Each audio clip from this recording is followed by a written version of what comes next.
It's live now.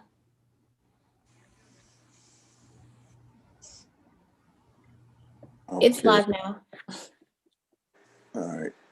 I'm just trying.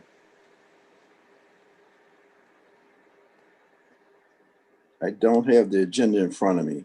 I pulled up the wrong email. Mary, did you send it to me? Yes, Mayor, on Thursday. I also handed it to you Okay. today. I left it at that. I left it there at the meeting. Of course you did. Thursday afternoon.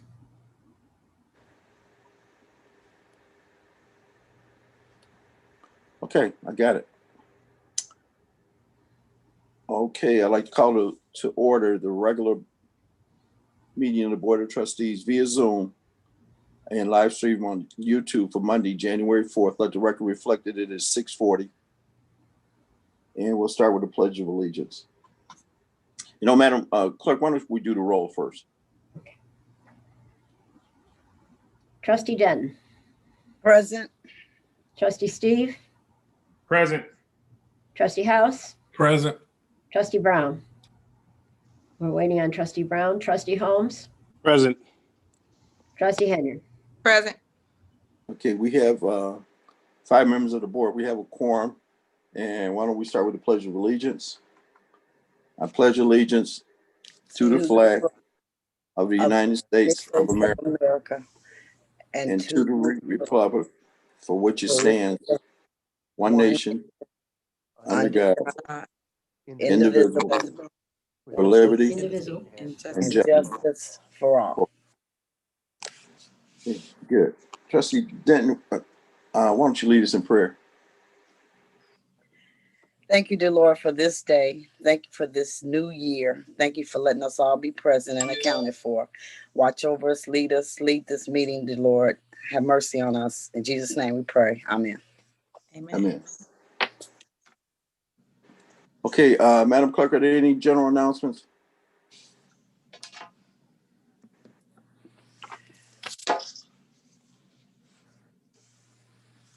Hello? Yes, Mayor. It looks like we all had a glitch. Okay. Any general announcements? I do not have any. I got one announcement, Mayor. Go ahead, Trustee. I just want to announce to the village and to the board, we've had over the weekend, we had a problem with Channel 4, but it is rectified. It is back on today. It was a problem at the head end with Comcast, but it has been off for the last few days, but it is back on.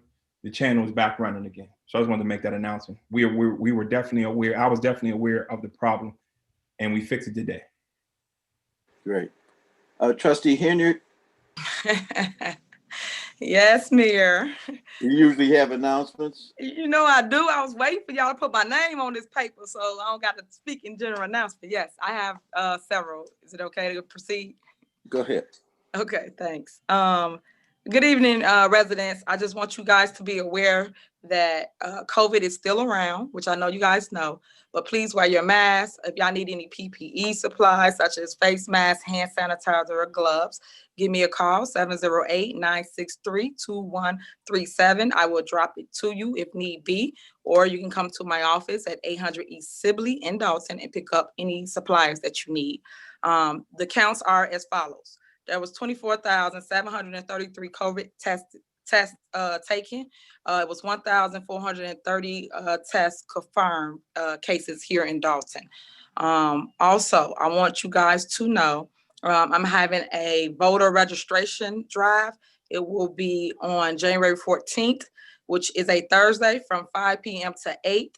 If you guys need someone to get registered to vote, please contact me at 708-963-2137. And the location is 800 East Sibley. Again, that address is 800 East Sibley for the voter registration drive. And the one thing that you guys been waiting on is the big gas giveaway.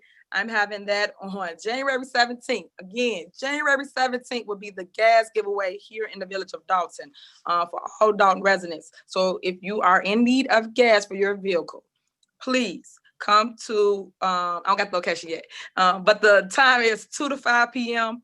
is going to be on the 17th, which is a Sunday, and you must register, man. Make sure I'm clear. You must register in order to get the free gas.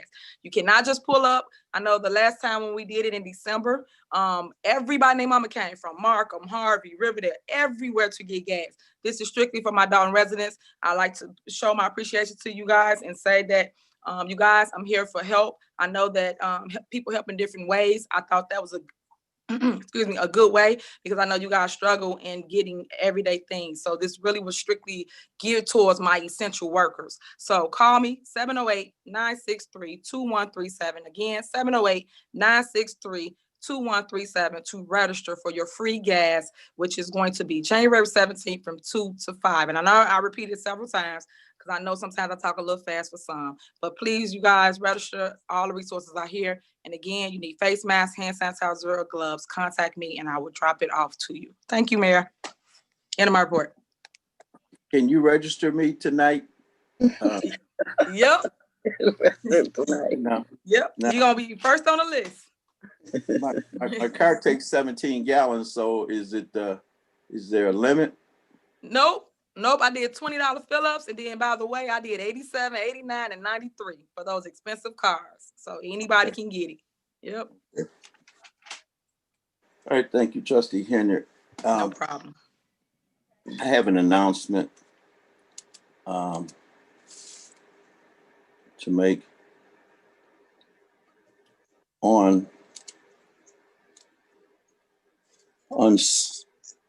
Sunday, June 16th.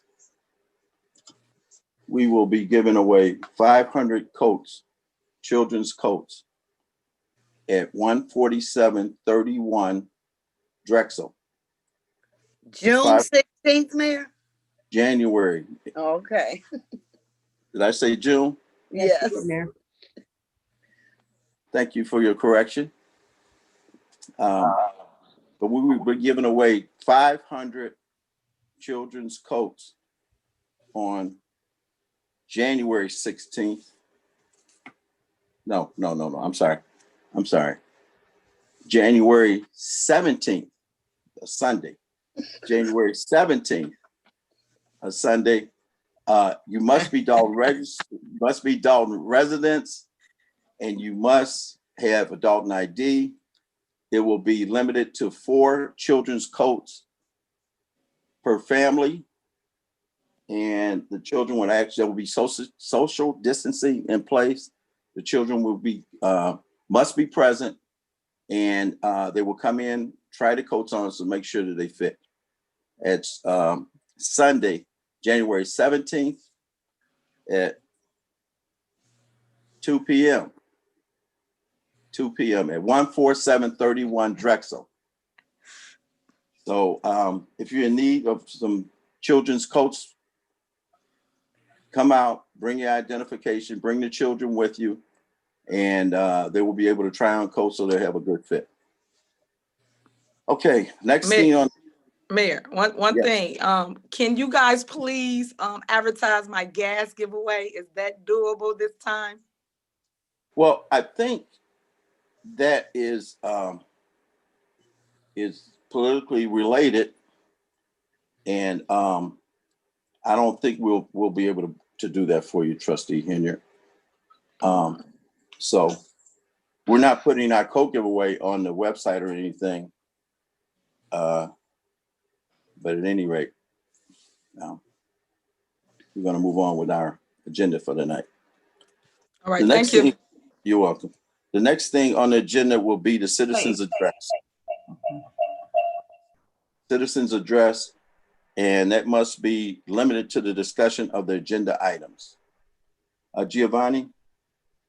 No, we don't have any for the agenda items. These will be for general citizens address. Okay. All right, great. The village clerk's report. Thank you, Mayor. At this time, I would ask for approval of the minutes of the December 7th, 2020 regular board meeting. So moved. Second. Okay, it's been moved and seconded to approve the minutes from December 7th. Any discussion on that? No discussion, roll call. Trustee Denton, Aye. Trustee Steve? Trustee Steve? Aye, anything? aye. Thank you. Trustee House? Aye. Trustee Brown, are you there? Okay, absent. Trustee Holmes? Aye. Trustee Henyard? Aye. 5 ayes, 1 absent. Motion carries. Madam Clerk, any communications? None, Mr. Mayor. Okay. Engineers report is Mr. Smith on? I'm sorry, Mr. Smith, are you there? I did get an email that he was not able to attend tonight. Yes, Mr. Smith will not be in attendance. How, He did submit his report, I believe, by email. Everyone Yes. should have a copy of his written report. Right. Okay, committee reports. Finance trustee. excuse me, Mayor? Pardon me? Mayor, this is the village administrator. I do actually have an announcement to make. Okay, go ahead. Okay, so as everyone knows, we were working on applying for the CARES Act. The maximum amount that we could possibly receive was $759,474.52. And I'm very happy to announce that the Village of Dalton received the maximum amount. We received the entire amount. We were notified on the 18th of December. And on the 21st, we did receive that check. And Chris, you're on the phone. We did put that in an account. It's separate. And it will be accounted for. We put that in a separate account and we have not used the money as of yet. So that's money that will be put up and used for things such as payroll. The purpose of that was to be able to carry us through times like this with this pandemic, and it was to provide relief. So we can use that for things like payroll reimbursement. I spoke with the county this morning and they confirmed that. So we did receive that check. We have it. So congratulations to the village. Yay. Yeah. Yes. All right, committee reports, trustee House. Thank you, Mayor. It was a Finance Committee, just a brief report. We will resume our monthly Finance Committee meetings this Wednesday. The last Wednesday of this month, January 27th at 5:30 p.m. Thanks to all for their participation in the previous, and looking forward to a great 2021. Happy New Year, everybody. Thank you, Mayor. All right, thanks. Housing, trustee Brown is not on. She just texted me and said she'll be on in the next 10 minutes or so. Police and fire, trustee Holmes. Good evening. How you doing? Chief Mobley is going to give the police report. I have the fire because it just came over. So Chief Mobley, you can go ahead with the police report on there.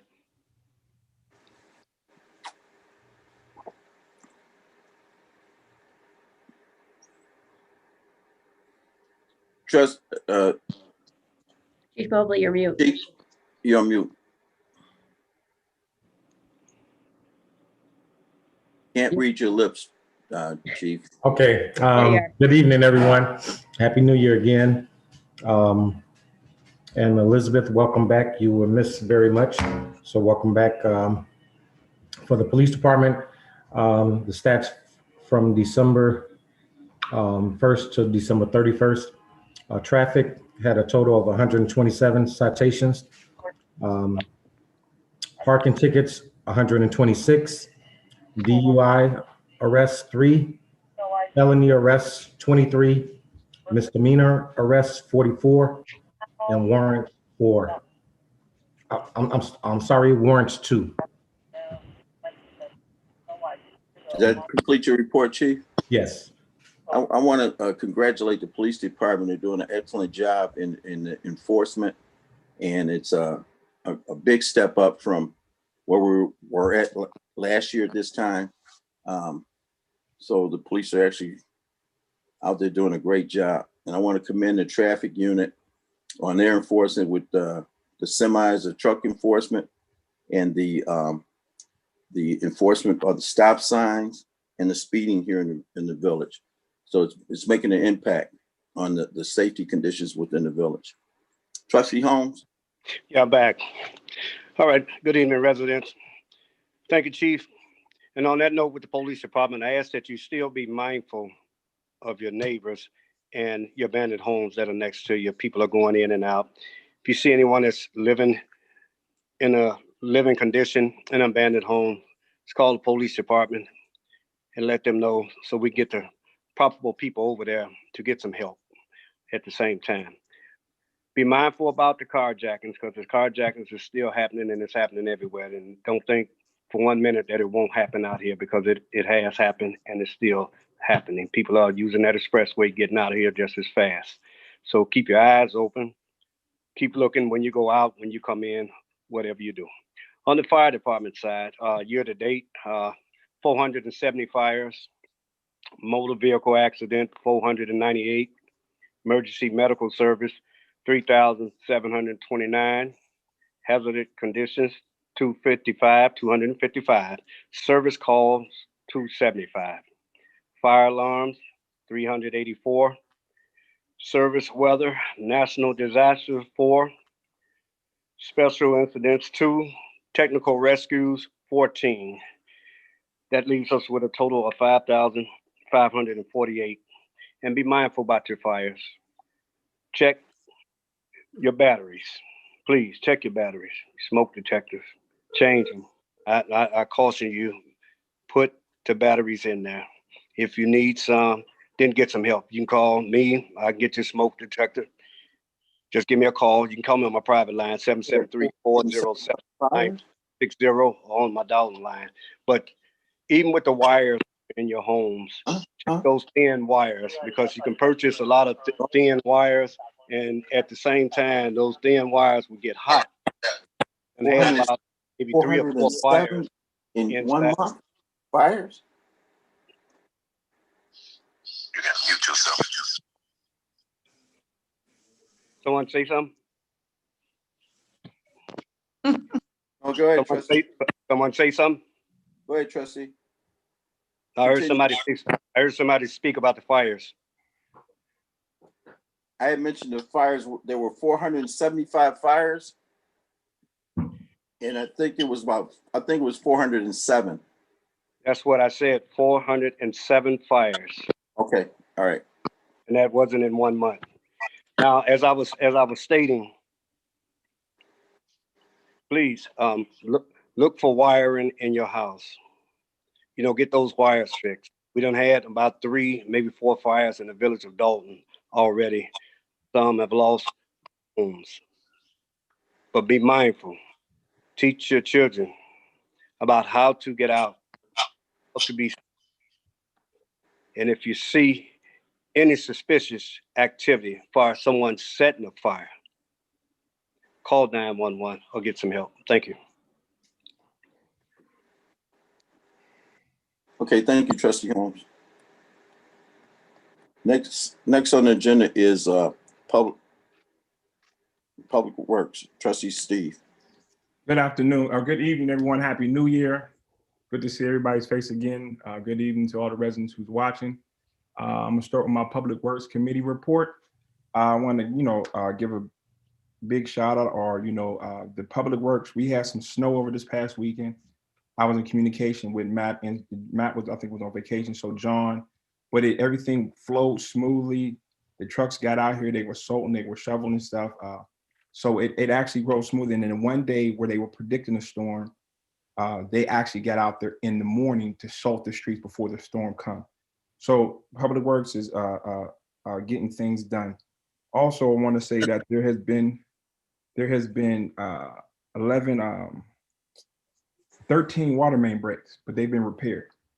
I know the last time we had that major water main break on Greenwood, right off of Woodlawn, it really affected a lot of people. So in my committee meeting this month for Public Works, I'm gonna have the Public Works to get us some quotes on an actual system where if there's a water main break, or if there's something that's going to affect a lot of residents, we can send out a call, we can do a robocall, we can somehow get the people in that area, alert them to let them know that the water is going to be off or will be off because they got to cut a major main to fix it.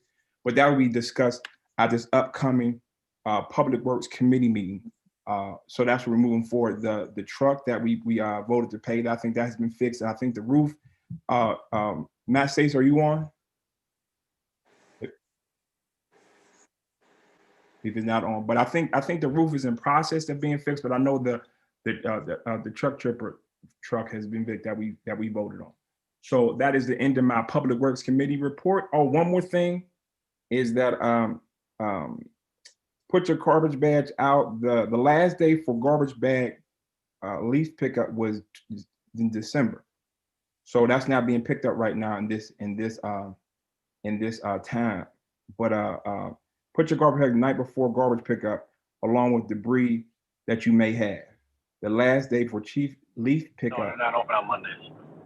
So just want to inform the residents about that. And that's the end of my Public Works Committee report. May I move on to Melanie Fitness? Good. I just want to say something in regards to Public Works. We sent out notice that the Homewood Disposal's last day for pickup of leaves were December 1st. There were some residents, we had some warm weather. There were some residents that had gathered some leaves and put those bags on the curb, and Public Works came out and picked up at several of the residents that had put the leaves out after December 1st.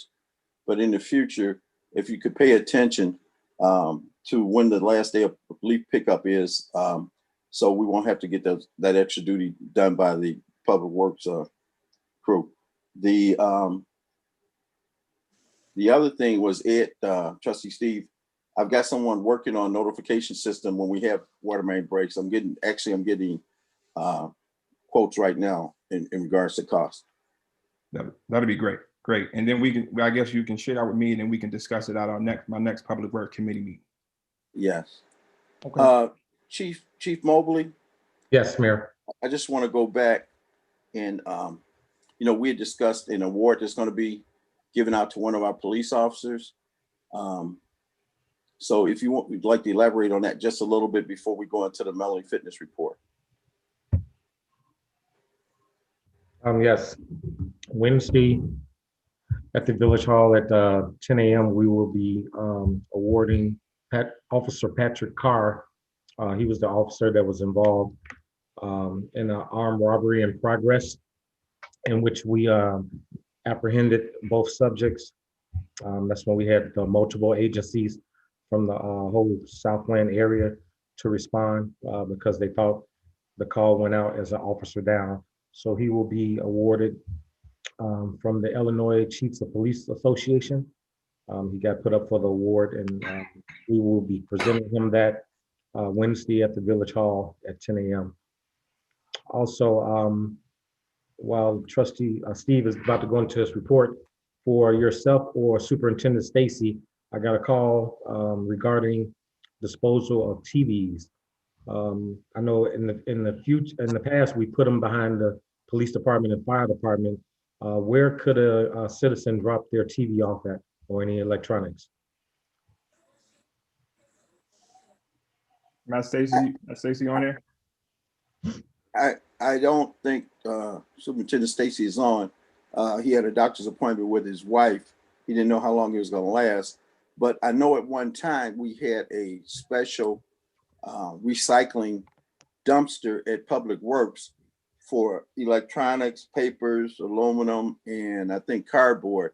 I'm not sure if that dumpster is still there or not, but we can try to arrange to make that happen for the residents where they can have disposal of those electronics. Mayor, if I may. Go ahead. We currently do not have an electronics drop-off for residents because the increasing costs are getting harder and harder to contract with companies. I know Superintendent Stacy from time to time has been able to bring companies in, but as of right now, I'm not aware of any arrangement for drop-offs at Public Works for recycling. Okay, we can look into that. For sure. Yeah, we can look into that and try to if we can set up maybe a date where they can drop off electronics or something, but we can do the research and try to find a recycling. I do keep an eye out for some of our state reps and state senators and other community organizations publicize, one-day events, and we do publicize those, but I'm not aware of any upcoming ones. Okay, thank you. All right, trustee Steve, Mayor. continue. Mayor, Yes, this is Chief Dyer. May I say something? sure. Trustee Holmes, if you don't mind, I'm going to break down this report about the fires and the rest of it. So when we talk about the number of fires, we're talking about 407 fires. That means that we had 407 fires within the village and the surrounding areas like Riverdale, Cal City, Harvey, South Holland. So the 407 fires weren't just in Dalton. No, Motor that vehicle I know. accident. That I do know. Okay. I'm just going to go through the whole report. So people hear these numbers, but they don't know what we're talking about. So I'm going to go through the whole report and just explain it so that everybody understands it. If that's okay. Yeah, thanks, Sure. Chief, Go ahead. because I don't want to alarm anybody and say, you know, we've got 407 fires in the village for 1 month. So if you break it down. And this is from January 1st, 2020 to January 1st, 2021. So this is for the whole year. This is what the Okay. breakdown is. Can I say something for a minute, Chief? Go ahead. Because I want to pick it back. Okay. I never said 407 fires for 1 month. That's Okay. for the record. Go ahead, sir. Okay. So motor vehicle accidents, we had a total of 478. That's in the village and on the expressway. So a total of 478. Emergency medical services, any ambulance run, we had 3,729 actually. Hazardous conditions, we had 255. Hazardous conditions could be a tanker leak, a truck had an accident, an oil spill, anything of that nature. Or you can go to a business and they had some type of malfunction in one of their systems. We could get called out for that. So we had 255 calls for hazardous conditions, and that is with hazardous materials. Service call, good intent, 275. Sometimes people call, somebody might be burning leaves, somebody might be cooking, somebody might see some smoke that really isn't pertaining to a fire, but they think it is, and they'll call out. So good intent, 275. Fire alarm detectors, 384. Sometimes the detectors malfunction. We get a lot of that. We call them automatic alarms, or somebody's in their SR room cooking and their detector goes off in their room, or at a business, the power goes out, the detector goes off. So that was 384 alarm detector activations. Severe weather, natural disasters, 4. We have trees down. Trees, when we get trees down, that causes power lines to go down. So we had 4 of those this year. Special incidents, 2. A special incident could be something like police. We could assist the police with handcuffs. Sometimes they can't get the handcuffs off, so we might have to come and cut them off. Or we might have to break into a lock or a house or whatever. Anytime the police call us out and to do an assist, that's a special incident. Technical rescues, 14. Our technical rescues include water rescues, pinning accidents. So we have an accident, somebody's trapped inside the car. Those are the type of technical rescues that we do in the village of Dalton. And we assist the villages on the outside too. Like I said, we do mutual aid. So that gives us a total of 5,548. That's the most that we've ever done in the village of Dalton. In 2019, I believe we had close to 5,000. So due to COVID and civil unrest and whatever else that's going on in the village and surrounding areas, people coming through the village, our number has increased by at least 500. And that's what the breakdown of the report means. Okay, Chief, so this is an annual report. Today was the annual report for the whole year. Yeah. Okay. 5,548. Okay. Just to make, have clarification on that. But in the future, can we identify that as the monthly reports, and then maybe give the report as an aggregate of the months that have passed? Well, that's what we normally do. We normally do it on a monthly basis, and we just add on to it. But we can do a month to month and the way we've been doing it. And at the end of the year, we'll just tally them all up. But we normally just add on January, February, then we do March, and we just add it all up. But we can do a month to month. Yes, and those fires, we can also identify that those are assists with other communities too. Yes. Well, some of them are. Yes. Okay. All right, great. All right, thank you. Mhm. Trustee Steve? Thank you, thank you, thank you. All right, my Melanie Fitness Committee report. As we know, we decided to go ahead and list it. I'm glad that our administrator Scott is back, on deck, and she's feeling well, and so we're going to get that moving this month as far as setting up the Zoom meeting with the broker and everything like that to get the Melanie Fitness listed. As of right now, Rashida's Detox Cafe is still over there. Go over there and support her. She's still moving right along. So that's the goal, to get this thing listed, and hopefully we get it sold. And that is the end of my report. Again, I will have a Melanie Fitness and a Public Works Committee meeting sometime this month. It will be announced, and we'll keep moving forward. Thank you, Trustee Steve. Corporate bills. Pardon me? Who was This that? is Trustee Holmes. May I speak? Go ahead, Trustee Holmes. Okay. My question, Matt's not here, but I guess you can answer this one, Mayor. You had stated that earlier when you were speaking, you said something about political. My question is, public workers, my understanding is that they work mainly in the village of Dalton. Am I correct?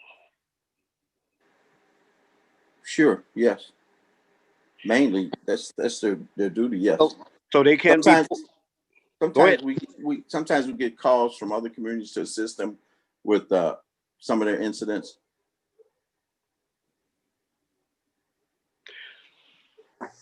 So wouldn't that be a liability risk for them leaving the village of Dalton? Well, we help other communities, and in some cases they help us. Just as Chief Dyer mentioned about the mutual aid, so we want to be accommodating to other villages if they need help, because they accommodate us also. Yeah, I understand what you're saying about Chief Dyer, but I'm talking about this political stuff. Last Thursday, and Ed Steve said something about the snow. We had snow, and we had lots of snow out here. But I'm understanding that 4 workers was pulled off of their job to go to Harvey, to a store, to pick up some supplies to bring to your office. Now, my concern about that, I don't care what they do, but there's a liability risk, and it seems like abuse of company time if they got to go out and stop doing work here just to go outside and do something else outside of the work of Dalton that they're supposed to do. That's something we got to look at as a liability risk if they get hurt and getting sued. Because I believe that's abuse of company time. I don't. I think if they're doing something that's going to assist our residents, I think it's legitimate. But I don't think it was. I'm gonna end it right here. I know it wasn't to assist our residents. Why not? They took it to your campaign office, and I got proof of it, and I got pictures, and I got video. Mayor, I don't think that they should be leaving working. When they're working in Dalton, that's what they're supposed to work for 8 hours. Not to go outside to do anything else, to take anything else, either to your office, anybody else's office that's running. Their job is to maintain the work in Dalton. I'm gonna leave it at that. Thank you. Corporate bills, Trustee House. Okay, thank you, Mayor. We have 2 corporate registers to read into record. We have our electronic payments register, which is number 178, which has corporate payments of $31,381.83, and our water fund register 178, payments of $577,889.35, for total payments on register 178 of $609,271.18. The next register we have, one moment, is payments register number 179, with corporate payments of $857,770.41. Gross payroll December 4th, $333,927.39. Gross payroll December 18th, $355,456.27. Gross payroll December 31st, payments of $323,793.37. The Melanie Fitness Center register 179 has payments of $5,784.41.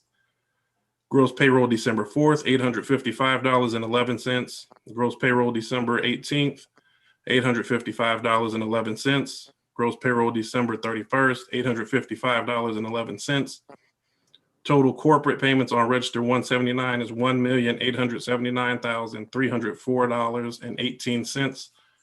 I would motion on the register, there's one item on page 9, which is payments for Pekarsky and Sons, $66,400. I would like to, I motion that we remove that from the warrant list register of payments 179 and pay the balance of the bills. Second. That's Okay, my motion. I got discussion. It's been moved and seconded to pay the bills except for the Pekarsky bill. Why are you recommending not paying the tree trimming company? Well, this is a company, I would say about 8 or 9 months ago, we went over budget. And at that time, we held the payment back for about 2 months so that we could put a procedure in place to make sure we do not go over budget again. Part of that procedure would be that all non-regular bills over that exceed $5,000 would be sent for board approval first. And then once the board approved it, we would move forward. In this case, this bill was not presented for board approval in accordance with the policy we put in place. So I'm moving that we remove that one from the list. My conversation with you a couple of weeks ago was you said that we had $100,000 in the budget to pay for tree trimming. And at the last board meeting, you chose not to pay our tree trimming company. And so because you said it wasn't on the warrant list, now it's on the warrant list and you recommended that we don't pay them. Well, my statement was that we have to, the policy was anything 5,000 and over, that's a non-regular bill, should go to board for approval. This exceeds the $5,000. The board did not approve it prior to it being issued. So my vote is going to be that we remove it from the list. So you're saying that in emergency cases and in cases where trees need to be trimmed and or cut down, that we wait until it comes before the board with the estimate of what it's going to cost to get the trees cut down? In an emergency case, I would not say that. I don't know that this is an emergency. I don't know that any emergency existed and no communication came to the board. I didn't say all were emergencies, but we have a lot of residents that call in and request that some of the trees are trimmed because of the fact that some of the branches are dead and or the trees are diseased. And in one particular case at 144th and Dobson, I believe it was, I think it was 144-24, the trustee Henyard said the lady had fell down due to the sidewalk and the tree that had overgrown its roots and raised the sidewalk. So we cut it down. And one of those bills is for that tree. My belief is that an emergency would not exceed $5,000.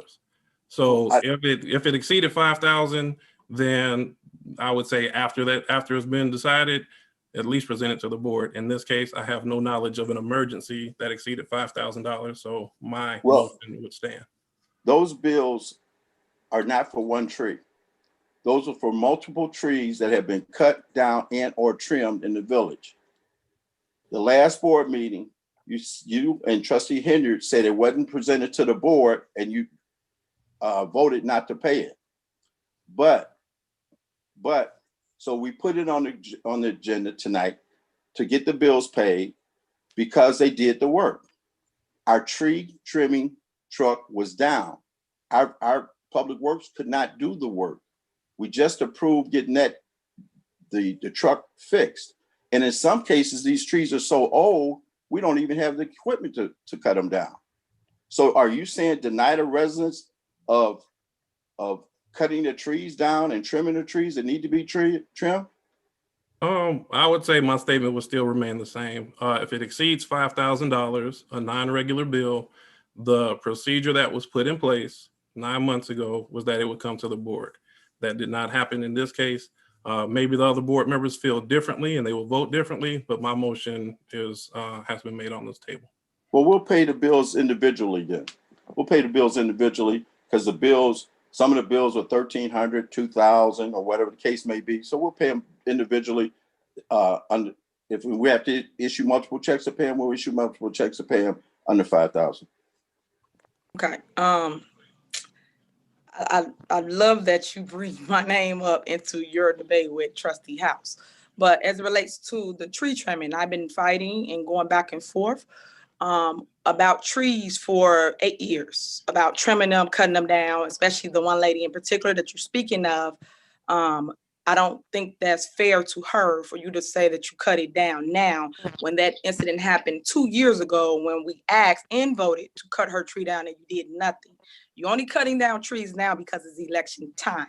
Also, I saw an invoice that stated you did one block cost $25,000 and it was only 4 trees. So that was a quarter of the budget, Mayor. So I don't know who's approving what trees get cut down, how they get cut down. I even asked several times for a list of tree trimming because you said that people are on a list at several different board meetings. And to this day, I still don't have a list of all the trees that's listed to be cut down if a resident complained about it. So can I have that list that don't exist, that you're telling residents that we're putting their name down to get services, but they're never going to get it?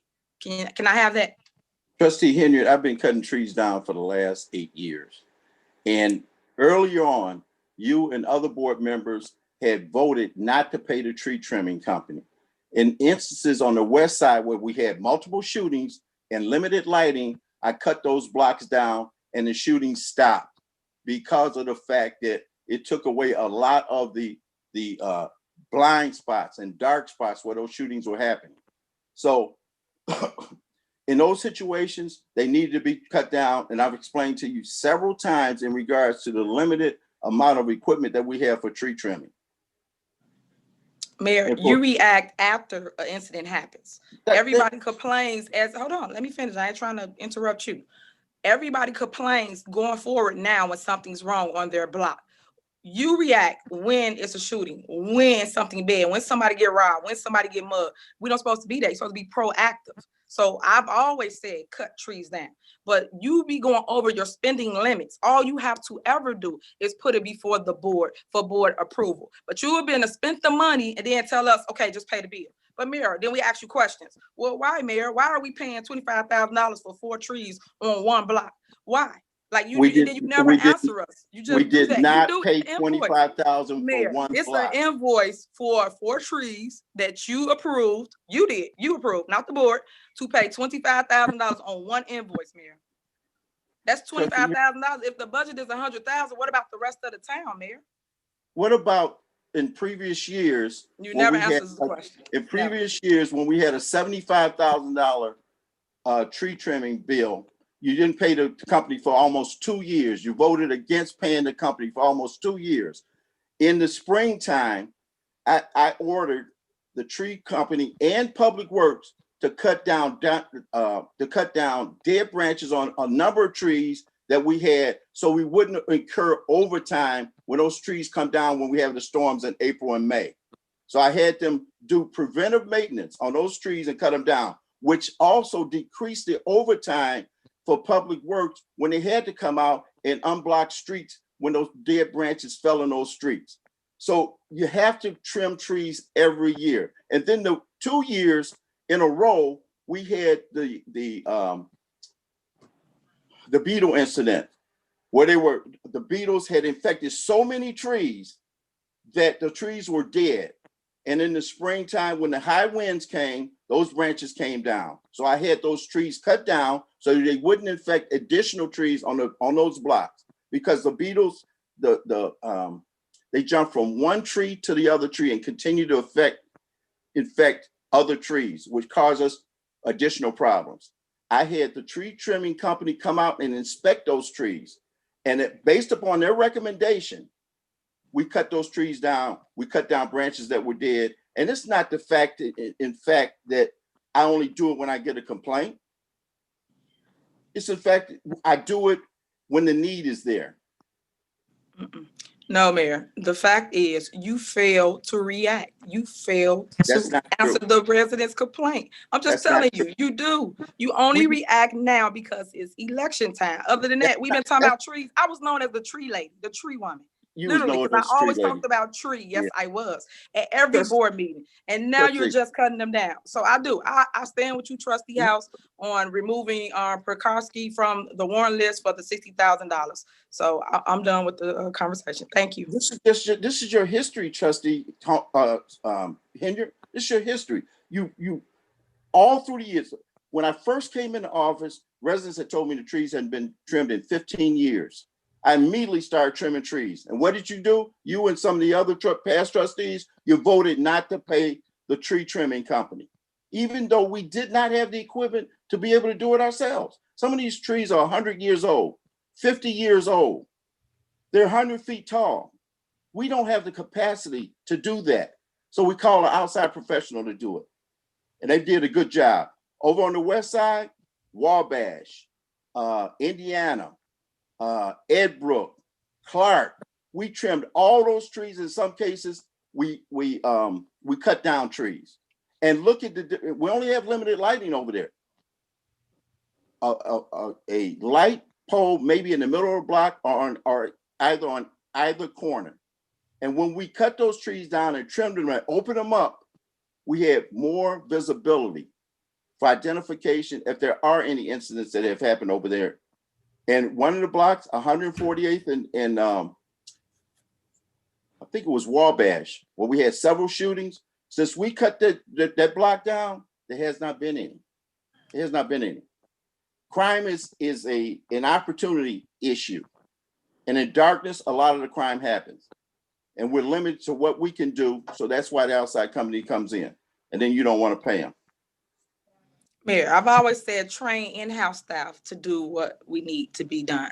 You constantly want to outsource everything. You can train those guys. That's why they're called public works. They should be able to handle half the things we got in the community. Well, Stop outsourcing everything, Mayor. And if that's the case, they go through Trustee Steve's committee when they need equipment, need something fixed. So if it's a truck that they need to be able to cut the tree down, so we not paying $25,000 for 4 trees, I think they should get it. Well, then why don't you approve an $80,000 crane that they use to cut those tall trees down? Why don't you do that? Mayor, I have no problem with putting that in the budget. You know, budget is coming up and we can afford that. No problem.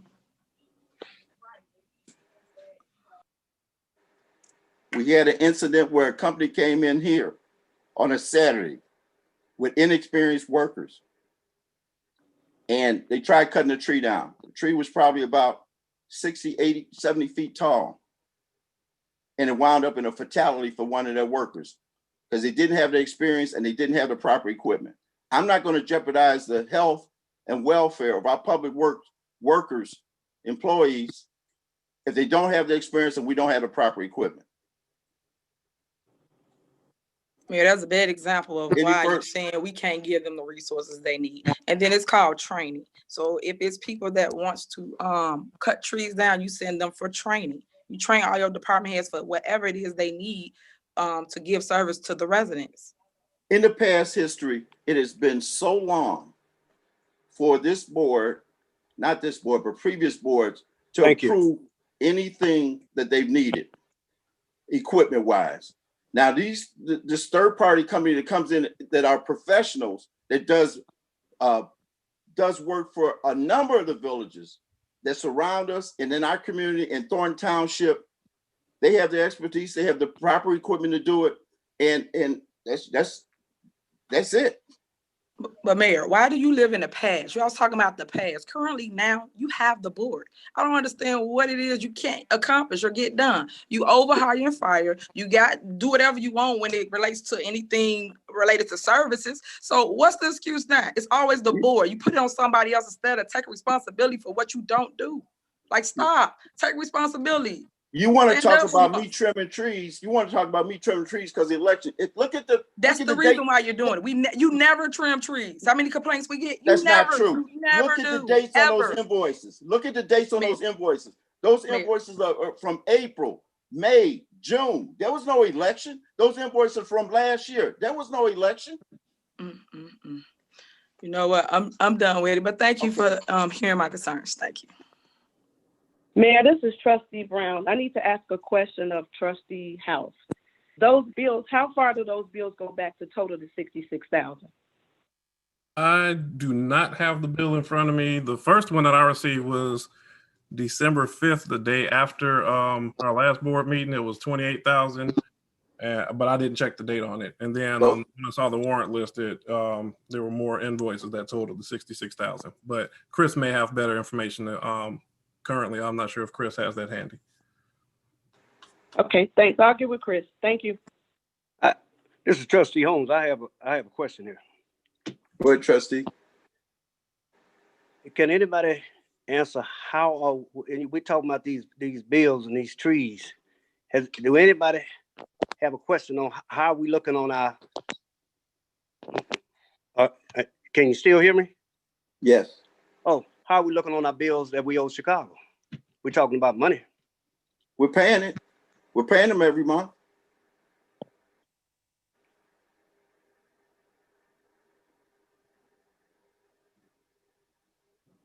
Trustee Holmes?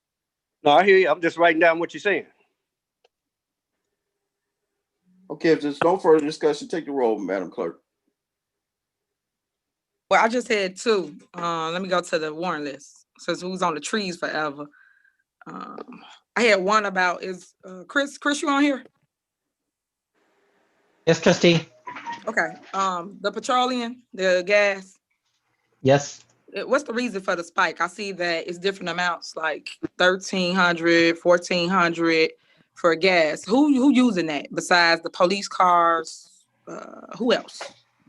Police, public works, fire, water and sewer, and housing. Okay. I think it's in there.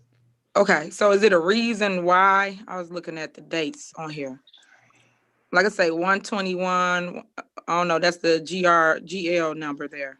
I don't know if you follow me, page 2. Yeah, Page I 2. see the invoices. There's 5 invoices on this bill run. I'm Yeah. checking last month to see how many invoices we had last month. That could be why it's a little higher. We have more invoices, but I'm checking that now. 1 second. All right.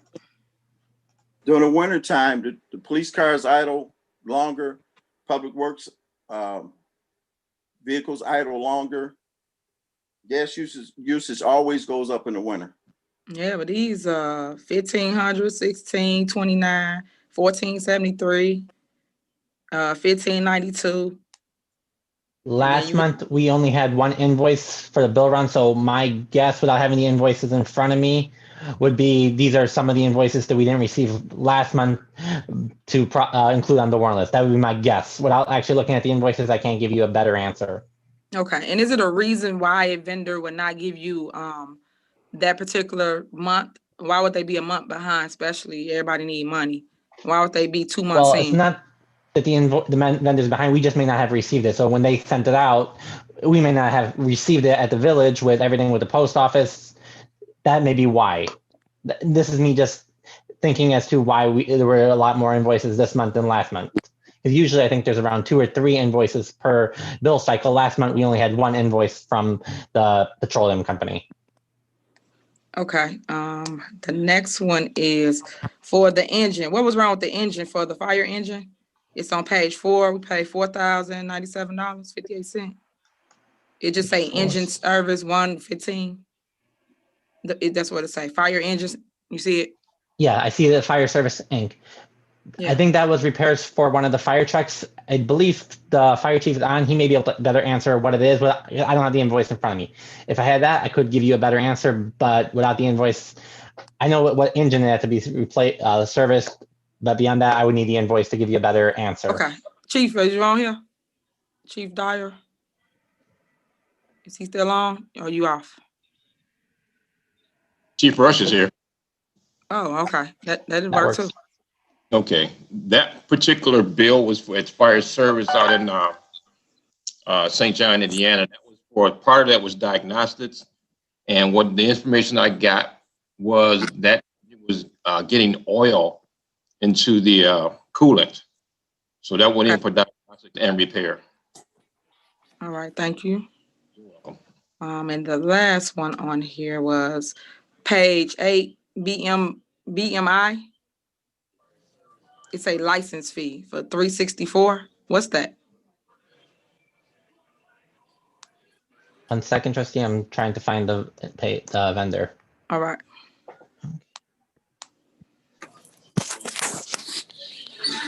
See, I'll need to get the invoice to give you a better answer. I can email it to you Wednesday when I'm back at the village. I can email you a copy of the invoice. Okay, all right, thanks. That's it for me, Mayor. I have a question or two. This is Trustee Holmes. Okay. Can you hear me? Yep, I can hear you.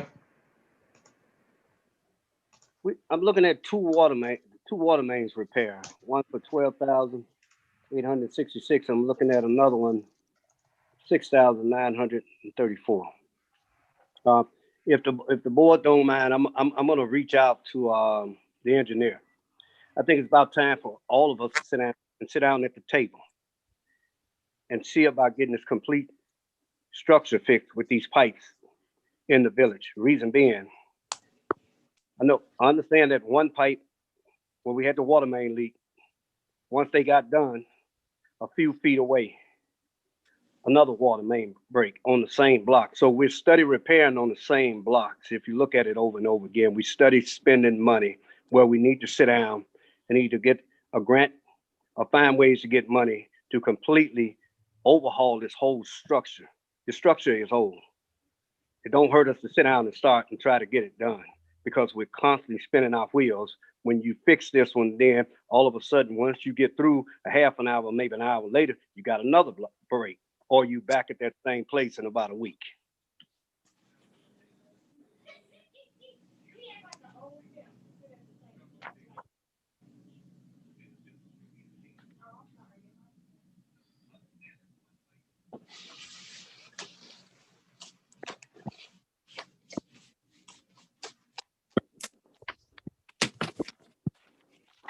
And one more, I do want to sit down with the fire department and the board too at the same time to see about getting 2 ambulances in service, no matter how we do it. We got enough trained employees over there or cross-train the fire department to be paramedics. We still need to get 2 ambulances here, and that's all I got to say. Trustee Holmes, in regards to water main breaks, we had there's another community that's smaller than ours that spent $8 million on their water main infrastructure, and they still continue, and that did not take into the whole, take in the whole town, and they still have water main breaks. Our infrastructure for water mains is very old, and it's not unusual to have a repair in the same vicinity, in the vicinity, and to have another water main break. So it would take millions of dollars to try to repair our whole infrastructure in regards to water mains. And secondly, in regards to ambulances, I've gotten 2 ambulances that have been donated to us from other communities. One of the ambulances needs a motor, which is the cost that the cheapest cost that we got, or estimate to repair the motor, is about $11,000. I'm in the process right now. It's a Ford ambulance, in the process right now to see if we can get one donated from Ford itself. That's looking good. The other part of that is the manpower. We're down on the allocated manpower that we need for the fire department, and we would need to hire at least 6 paramedics to man those ambulances, to taking account for vacations and time off and days off and things like that, and to be able to cover a 24-hour shift. So that would take hiring probably at least 2 additional firefighters and 6 paramedics to man those ambulances. Plus, from what I understand, it's going to take about $100,000 for each ambulance to equip those ambulances with the necessary means to have them fully functional. So that's something we can look into the next budget, but it's going to probably be close to $1 million to hire the firefighters, to hire at least 6 to 8 paramedics, and to repair the ambulance and equip them.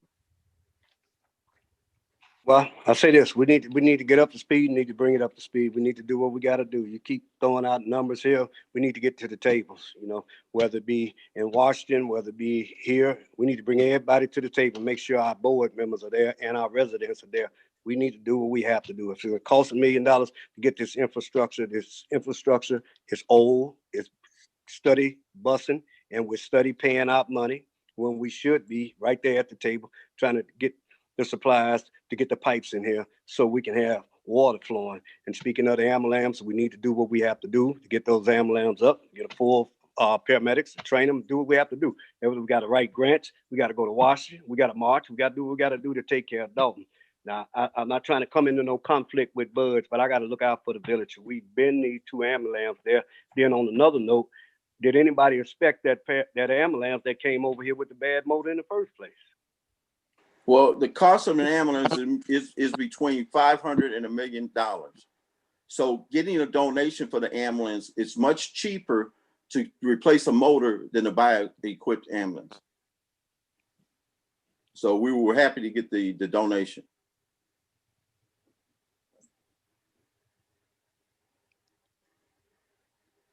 Okay, if there's no further, Madam Clerk, why don't we take the roll on do we need to make an additional motion to try to pay Pekarsky? Well, the initial motion by trustee House, second by trustee Henyard, was to approve the corporate bills minus the payment to Pekarsky and Sons for tree trimming. Yes. So that's the motion on the floor. Okay, so can we make an additional motion to pay Pekarsky after we That vote would on? be after the first motion is voted on. Yes, okay. Excuse me, I'll be recognized again. This is Trustee Holmes.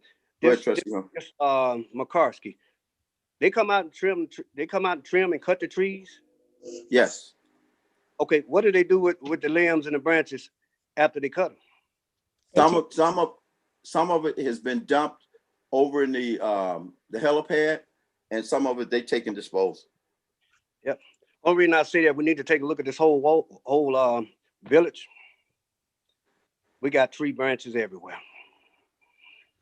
I disagree with you on that, Trustee Holmes.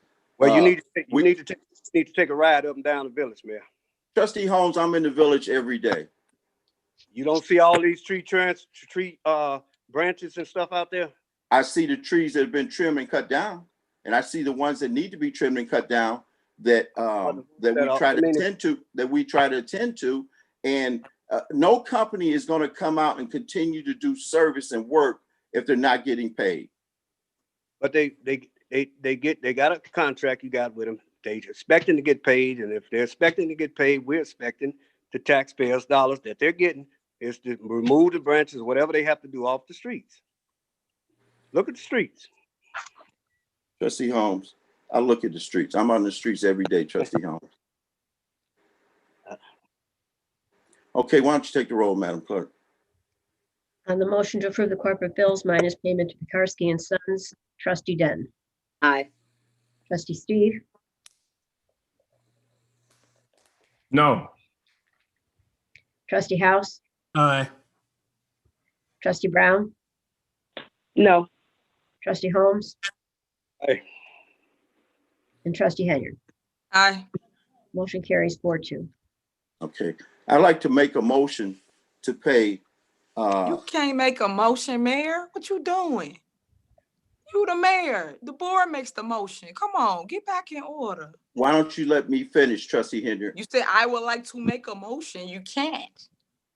Let me finish, Trustee Henyard. Okay, go ahead. Are there any board members that would like to make a motion to pay the bill of Pekarsky, a tree trimming company? I like to make a motion. I make a motion to pay them. If they've done the service, they need to be paid. I heard a motion from Trustee Steve and a motion from Trustee Brown, second by Trustee Steve. Any discussion? Yep. Mayor, I never seen you ever advocate for a vendor this hard and put up a motion and then make the motion for the vendor to make sure the vendor got paid. And Just- for the record, I believe that your pay is only $1,000 for approval and not 5,000. I do recall us doing that. So I think Jason or Trustee House said that your approval was 5,000. I think it's the administrator approves 5,000 and you approve $1,000. Other Well, than that, everything goes across the board. We And that's for cannot the record. continue, Just for the record, Mayor. we cannot continue not addressing the residents' complaints to get these trees trimmed and cut. Mayor, And this it- ain't about the residents. So stop What making do it you like mean? it is. You just Mayor. said earlier it was about the Mayor, residents. I'm saying because you making it about that we didn't cut their tree or we didn't this. You didn't cut their tree. You only doing all of this because Trustee election time Henry, once again. if you would So- look at you talked about history. You have to look at the history to move things forward. If you look at the history of since I've been in office for the last 8 years, and as many trees that we've cut, and Chris can pull up that history of many trees that we have cut down, trimmed. This is nothing new. But what is new, I shouldn't say new, is that you have continued to vote against paying this tree company. Not true. What is true is that, or new, that you're advocating for one vendor to get paid, putting out motions. That just tell the residents what it is right there. But go It's ahead, not call one the roll. vendor Let's to get continue this paid. meeting. Go ahead, call the roll. Let's May I continue be our. recognized? It's not one vendor to get paid. We pay Mayor- vendors every first meeting. We pay vendors. Mayor, may I ask a question of Trustee House? I'm available. I have one comment as well, please. My question to you, Trustee House, do we have the funds? Where would that money be allocated from? That would come from the general fund. At the moment, we are not over the budget.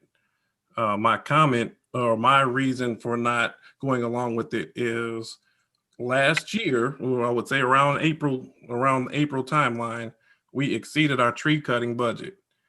At that time, we held the same payment to the same company. We put a procedure in place to make sure that we did not exceed the budget.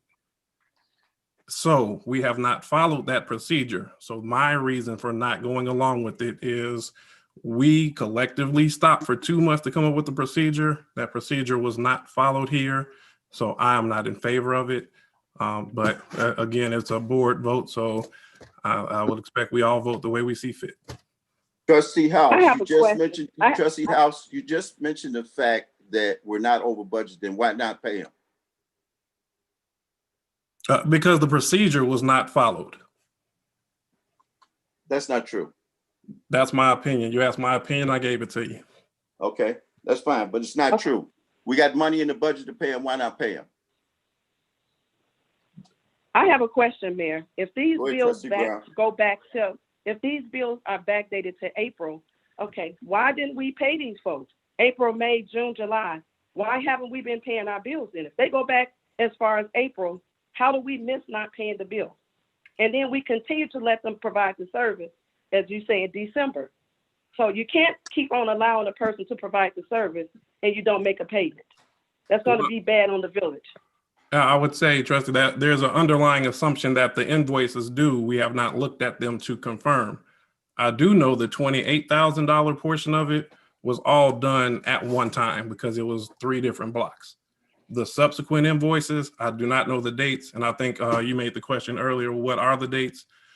The date with the April and May was thrown out there, but I don't know that anybody's looked at it to confirm it. I also know we put a procedure in place, $5,000 and above should come to the board. That did not happen in this occasion. Okay, if this procedure was put in place, then who is the person that's not following the procedure? If we're getting these bills and they're over $5,000, who would be the person to notify the board? Chris, may I ask, can you tell who authorized this payment? The mayor. This invoice, the invoices that were on the schedule from the POs, from my recollection, they have, I think the majority have the mayor's signature as approval. I don't have all of the invoices in front of me, so I have to give you guys a fully accurate answer. I would need to be at the village to be able to pull the invoices. So Wednesday, when I'm at the village, I can email the entire board the invoices if that is something they would like. But beyond that, And you can break it down monthly, correct? I can give you all of the invoices that are on this warrant list for this vendor. Thank you. Okay, Yeah. now, well, I don't know why we're playing this game. The mayor is the overseer of the village. He signs off on everything. The Then why don't you administrator let me was do out. my Hold job? on, the mayor oversees and signs off on the bills, especially at that amount. Nobody else does. So I don't know why Chris saying he don't know. He know it's the mayor. His signature is on everything. So he shouldn't have done that. That's why you have a board that you should go before. You never do. You First of oversee all- us and you go and do what you want as usual. Trustee, why don't you let me do my job? That, you know, when you advocated to have that one lady's tree cut down, you immediately said, Matt, why didn't you cut the tree down? I called you several times to cut this tree down. So when we cut the tree down, now you don't want to pay the vendor to do it. Okay, so that's all you got. That one resident that been complaining for 2 That's years. not the We one. hold on. When I advocated for her tree to be cut down, remember you said I want a tree lady. We approved it. The board approved it. You took 2 years. 2 years, Mayor. That's to not cut it true. down. You just That's cut not it down now. Don't worry about it. I'm gonna pull the tape up and I'll put it That's on my not true. page. Pull the tape. It Pull the is. tape. It's That's true. exactly- It's true. So what I'm saying to you now, you're only doing everything. Every move you're making is political. It ain't That's because you not true. care about the residents. Because That's if you not did, you true. would have did it when we approved it. When we approved Well, stuff, then why you why don't would do you what say- we say? Why would you When we say that? approve stuff, why y'all don't go do it? It just Why sits there. Then the resident complain again. But we approved it though. Why would you say the lady fell down and broke her hip? And I talked to her and she said that was not the case. Mayor, I told you what it is. Why would you say which that? was the lady did fall and break her hip. If you would have She went didn't. there when it happened, then I you would have went- known. So if you went I- there now, you want to make it a debate now. What they got to I do with talked the to tree? her Please son. explain. I talked to her son What and I does that have talked to to do her with the tree? personally. And I've What they talked to got to her do with the tree, personally. Mayor? What? I You talked to her deflect a lot. personally. You deflect a lot. It got nothing to do with the tree. I talked to her personally and she said, no, she did not fall down and 2 break her hip. years. 2 years to cut a tree That's down. not true. That's not true. Everybody else on the list that don't exist. Am I gonna get the tree list, Mayor? Can I have that? Can I please have the tree list? I don't know. So the people list. can know where they at on this tree list that you say they got, that they don't I got. don't know. Can, Let me tell you, in a lot of cases, residents want Exactly. the trees cut down for around cosmetic it. reasons. We do not cut down trees for cosmetic reasons. If the tree is healthy and it needs trimming, we'll trim it. But we don't cut trees down just because a resident said, cut my tree down, I don't like it anymore. We don't do that. Mayor, can I have that list? And the tree, I don't know of any list. Right, but y'all tell the residents that they go on a list when they call in about a complaint. And I y'all don't say tell that they lined up on the list. They not. I don't It's a tell the lie. residents that. Oh, God. Okay, I'm done. Okay, there's a motion on the floor. Take the roll, Madam Clerk. Motion by trustee Brown, second by trustee Steve to approve payment of Pekarsky and Sons in the amount of $66,400. Trustee Denton, Present. trustee Steve, Aye. trustee House, No. trustee Brown, Aye. trustee Holmes, You're on Trustee- mute. You're on mute, Trustee Holmes. trustee Holmes, still on mute. Am I off mute? You're off. Yes. We can hear you. I need to see the, I'm sorry, I can't hear you. I said no until I see the documents. No, okay. And trustee Henry, No. Okay, we have 2 ayes and 1 present. A present is an aye, and I'm voting to vote yes, pay the bill.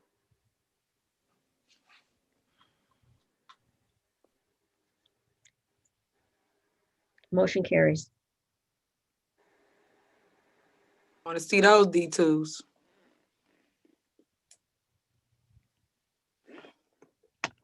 Okay, the next thing on the agenda is old business.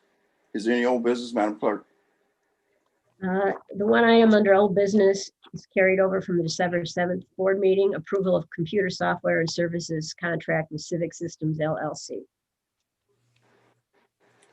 It's item A, the approval of computer software services and contract with Civic Systems. Administrator Scott, you want to elaborate on this? Yes, Mayor. Let me start this video. Whoops. Somebody You got an has, echo. You got an echo going on. Sure Ms. is. Scott. okay, can you hear me now? Yes. That's better. Okay. So this was brought up at the previous board meeting, and I know that the board wanted to table it until we were able to get a better assessment as far as moving forward with the forensic audit and losing information, or the possibility of losing information. So I invited Mike Lesh to come back again and to speak on the information and whether or not information would be lost in the transfer from one software to the other. Derek Blocker, our IT person, is also on the phone to speak to that. So Mike Lesh, are you here? I am. And this is in regards to the improvements to be made in the water department. Yes, that is correct. And not only the water department, but all the other departments with licensing, permits, building, anything that has to do with our paperwork and filing, anything that's in the computer system. I also do want to add one of the benefits of the software is once we transition, all billing will be electronic. So basically all the invoices can be reviewed electronically. So that should help with all board members understanding what each invoice is for. Right, they'll be able to access it instead of, contacting Chris. They can go on and look at invoices. Another big plus is that residents will be able to view their water bills online. So Mike, if you can, please I know you and I had conversation in regards to the loss of information or possibly someone removing information when we transfer the software. So can you please kind of explain that for me? Yeah, definitely. So well, first off, good afternoon, everybody. Thanks for having me. There definitely, if you're looking at doing a forensic audit, my suggestion is definitely to do a forensic audit within the software that the transactions took place. Okay. But with that being said, that doesn't mean that you can't go forward and do a conversion to a new system, right? If you're doing a conversion to a new system, we never do anything with the information that's in the old software. What we're doing is we're actually taking a snapshot of that data that's in your current system, pulling it over and converting it into our software. So we're not making any changes to that old system. So with going into our system and getting an approval today or whenever it might be, it just puts you in a better place to get onto a new system at an earlier time. Because the longer that we prolong this to not go forward, the longer it's going to be before we can get you guys up and going live on the new system. Just because there's so much that takes place in between the actual approval to going live in the system. Because we have to do our conversion process. We got to do our parallel runs, do all that within our software before we can actually get all that information into our software so you guys can go live on it and utilize all the features that we've talked about in past meetings and that Chris even brought up here today. But I would recommend, as much as we're doing that conversion from your old system, but I wouldn't say you'd want to do a forensic audit in our system for things that happened in another system. I'd say you go forward, take a backup of the system that you guys currently have, if that's what you guys are doing, and doing a forensic audit on that side of things. But then once it comes over, but you could still convert that information over into our system, if that makes sense. I got a question. Mayor, I'm a little, I guess I'm trying to understand. Did you not ask for a motion, Mayor? Y'all just went right into discussion? We went into an explanation before we asked for motion. Oh, okay. I thought, wow. So we stopped following Robert rules. Okay. Well, can I make a motion? I'm sure you can make a motion. Okay. My suggestion is I motion that we table this until we do the forensic audit. The residents and the people have contacted me in regards of doing a forensic audit. So I want to listen to the people and do that first before we implement the software. So I am asking for a motion. Well, I'm motioning that we table this until the forensic audit. I second. Okay, there's a motion on the floor, and we can vote on that motion to table it. And, but I'd like to say that you are continuing to delay the process of improving the water department. Mayor, that's untrue, and you can't speak after we do a motion to table. And you know that. I can speak. Robert rules say otherwise. We follow no rules here. You just make up whatever rules. Oh, God. There's a motion on the floor. That's fine. But I'm just gonna say, this continues the delay of the improvement of the water department. Now, take any discussion on the motion? Mayor, there's no further. No discussion. Thank you, Mary. Fine. All right, take the roll call, Madam Clerk. On the motion to table purchase of the civic system software until a forensic audit is completed, motion by trustee Henyard, second by trustee Denton. Trustee Denton. Aye. Trustee Steve. No. Trustee House. Aye. Trustee Brown. No. Trustee Holmes. No. Trustee Henyard. Aye. 3-3. Okay, that motion carries. Now I can talk. Mayor, it did not carry until you vote. It's 3-3. It's 3-3. I say no. Okay, motion does not carry. Motion is not tabled.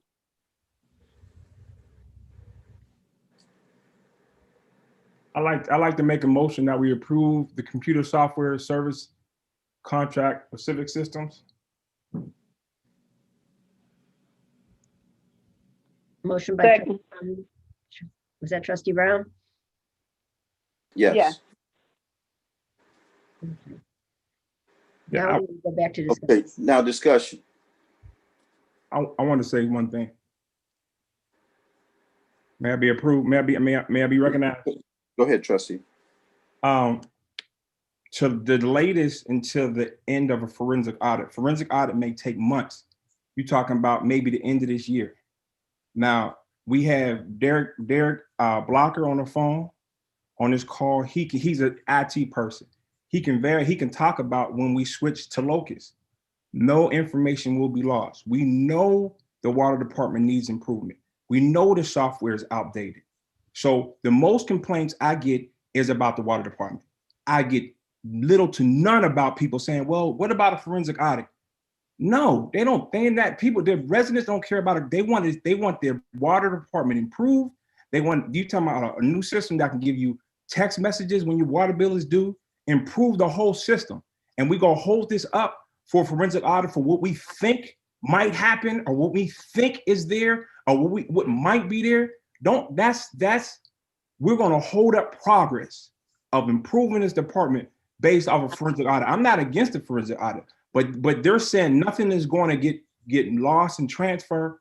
And let's move forward to improve the department, because if we put it off until a forensic audit is done, you're talking about the end of this year next year before we improve the water department. That means this whole year, the residents still continue to suffer at the lack of the outdated software that we have. I just think that's wrong right now. And if we're really talking about improving this water department that's needed, we know it's needed, then we need to do this now. And when you hear from the IT people are saying that it will not lose nothing. It won't lose nothing. So let's move forward with this improving the community. We need to improve this water department. The software is one of it. Don't get caught up in this forensic audit. I understand it's important, and let's do it. But that don't mean we can't do two things at one time. Mayor, can I be recognized? I have a question here. Even if we start with the new system, how long would it take for us before it be up and running 100%? Mike? So once we get a signed agreement, we're about 6 months out. Okay. So once we get a signed agreement, we're about 6 months out from going live. Now that could be moved up a little bit. That could be moved back a little bit, but it's all based on what contracts we have in place are ready to actually fulfill. and the timing that we have there, and if they fit within your time frame of actually doing the conversion and when you need to have your bills out and that sort of thing. So about 6 months, 5 to 6 months is what we always say. Okay. And Mike, I'm sorry. And Mike, what other communities do you have that's using this system now that have made improvements by putting this system in place? We have about 80 communities in Illinois, about 400 in the upper Midwest, and about 1,200 nationwide that are utilizing the system. But in Illinois, Homewood being one of them. And I did send a list over, and I apologize, I don't have that on the tip of my fingers right here. But I'll look for those real quick here if I can find those. But we do have a lot of clients down in Illinois. So Homewood is one, Oak Forest, Thornton Township is another. Thornton Township, Village of Thornton. You said Oak Forest? Oak Forest, correct. And Ms. Scott, I believe you checked with some of the communities that utilize this and they were happy with them? Yes, I did, and they were very happy with it, especially Homewood.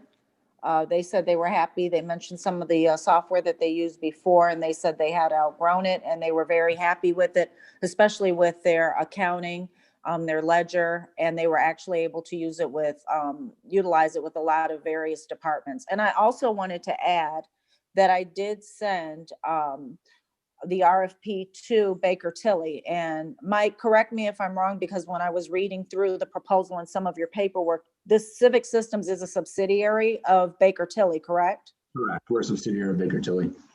Okay. And right now they are in the process of putting together the proposal in conjunction with 2 other accounting firms that I reached out with while I was out on coronavirus. And they're going to be following up with me, and I will be following up with them this week. But Baker Tilly right now is in the process of providing us with a proposal. Okay, and by a lot of these features being electronic will cut down on our paper usage also, right? Correct. That was one of the big portions of it. So like you can have AP workflow where you can scan in invoices and they get routed around for approval. You can put rules associated to it. So if it's over a certain dollar amount, or if it's over budget for that department, it gets routed to somebody else for their approval. Those are all things that can be put into place with going forward with a system like ours. And for example, a perfect example tonight, some of the trustees requested to view the invoices for Pekarsky. With this software, you can actually, anybody can go on, any of the trustees can go on and actually look at the invoice themselves, actually view it, and get all of the information that they need right there at their fingertips. That's correct. Trustee Brown, did you have something to say? No, Mayor, was already answered. Okay. He answered the question, and Liz also did too. So thanks. Trustee Holmes, did you say something? Yeah, to the gentleman. When do this supposed to take effect? When will the software take effect? Is this for me? I apologize. Yes. Well, once we get approval, then we can work on when the actual conversion and the implementation would be. And it would be, like I said, about 5 to 6 months, more to that 6-month range, I'd say. At this point. Question on this, but I did my research too, but question. How much can you guarantee us that no software is going to be lost? And my question is, what's the hurry? The hurry? As far as the information is concerned, what we would do is we would be converting the information from your current software. Your current software, what we recommend is doing the forensic audit in that current software and doing a backup of your system the way it is today. So we will not touch or do anything with your current system. as far as changing any of the information that's in that current system. So you can still do that forensic audit right there, where the transactions were actually taking place. Yeah, I suggest it still be done. Reason being, I don't really want nothing lost. And I don't know. My funny feeling is something is being hid, and I don't want nothing deleted. And we wouldn't be doing any of that. So, I mean, so that information would actually be staying there. So you do a backup of that system now, so no information can be changed in it. And Derek, are you on? Yeah, I'm on. Can you confirm that? Yes. As far as the conversion, the new company has no access to change anything in the old system. The only thing they can do is export the data from the old system to import it into the new system. So if you need to do the forensic audit, it can still be done on the old system. I'm not sure when the contract is up for that, but you can use that software until that contract is up. So if you need to continue to use that software to do the audit, that would be no problem. Even if you export the data and start using the new system to go forward, anything from the past can be done in the old system until your contract is up with them. Once that contract is up, then you can't really do anything. But if we export the data, we still have access to the data, and any auditors or whatever can still access that data to do whatever they need to do. Now, from the IT standpoint of Dalton, it is imperative that you move to a new software, because ever since you guys moved to Locust, it's been problems in the water department. So the urgency is to get off of that software that's creating half of the problems. 50% of your problems in the water department is due to that software and the issues that it has.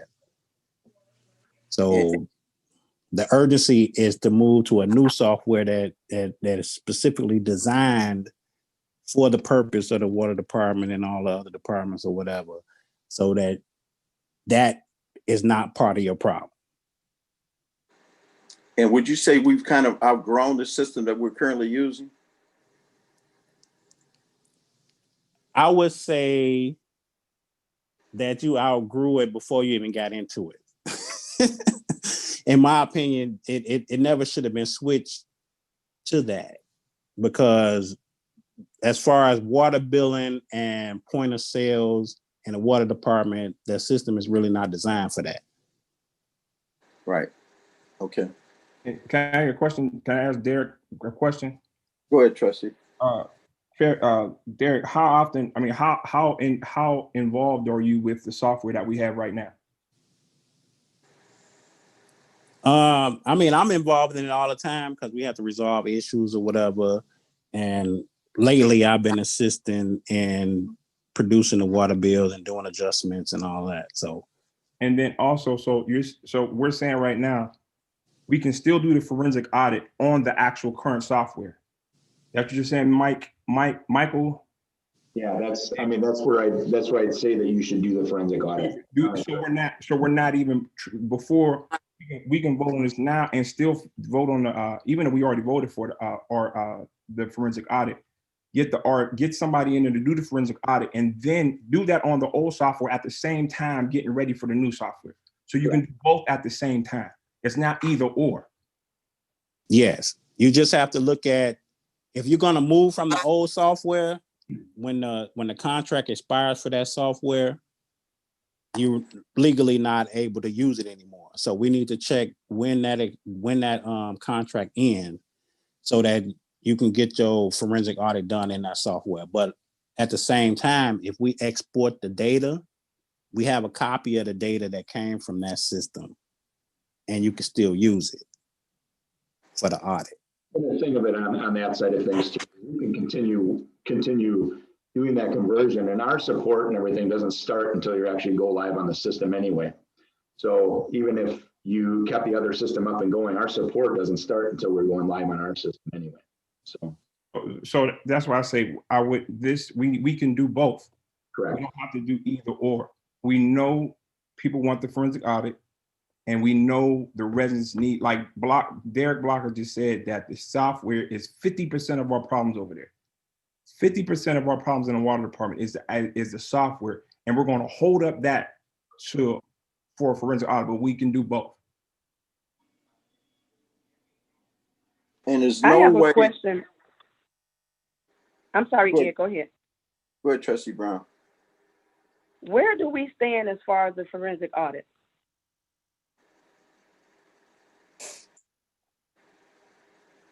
We haven't got any So excuse me, Mayor, just wanted to interject. So the request for proposal was extensive, and the request was going back for several years. So that is going to take time to put together. They didn't give me a time. I have been in contact. Like I said, specifically right now, I've been in talks with Baker Tilly and 2 other companies, and they are putting that together. I'll follow up with her this week, but she is putting that together. They do want the business, so they're trying to put it together as fast as possible. She didn't give me a definitive time frame. I did see that in the email. And I did include all of the trustees in that email to Ms. O'Connor at Baker Tilly. And I did reach out to 2 other companies as well, and I'm waiting for a response from them. So the forensic audit is due by the 15th of January, correct? Yeah, I did put that deadline on there, but like if they need an extra week or, of course I'll extend it for them, but I did give them a time frame of January 15th just to get the ball rolling. Okay, so my thing is this, Mr. Michael, I'm not against the software in any way, shape, or form. I'm actually for the software. My issue is I just wanted the forensic audit done first, because as you just stated, if the license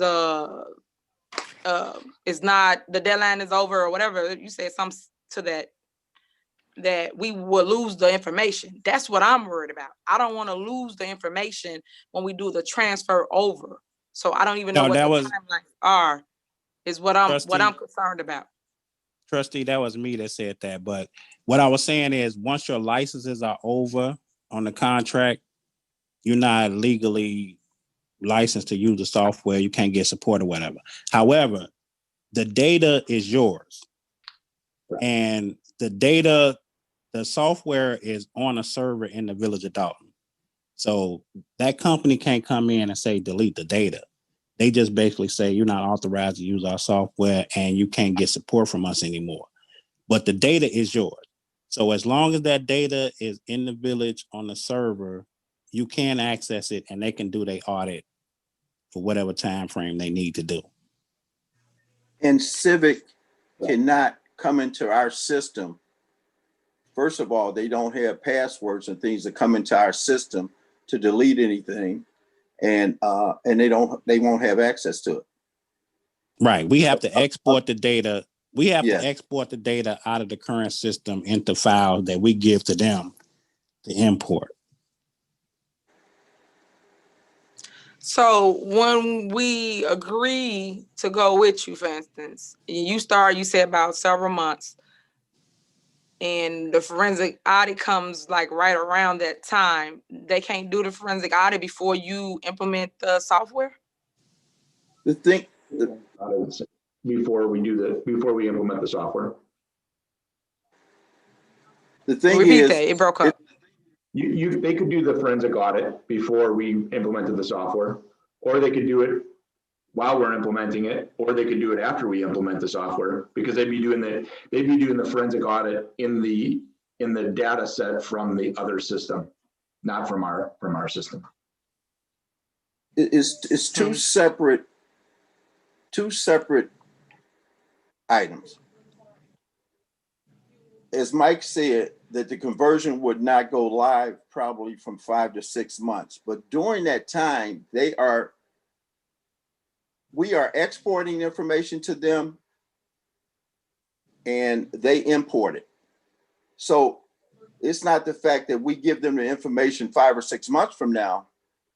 And correct me if I'm wrong, Mike, is that during that time, they're collecting information, putting it into their system. And once that's all completed, then the system will go up live.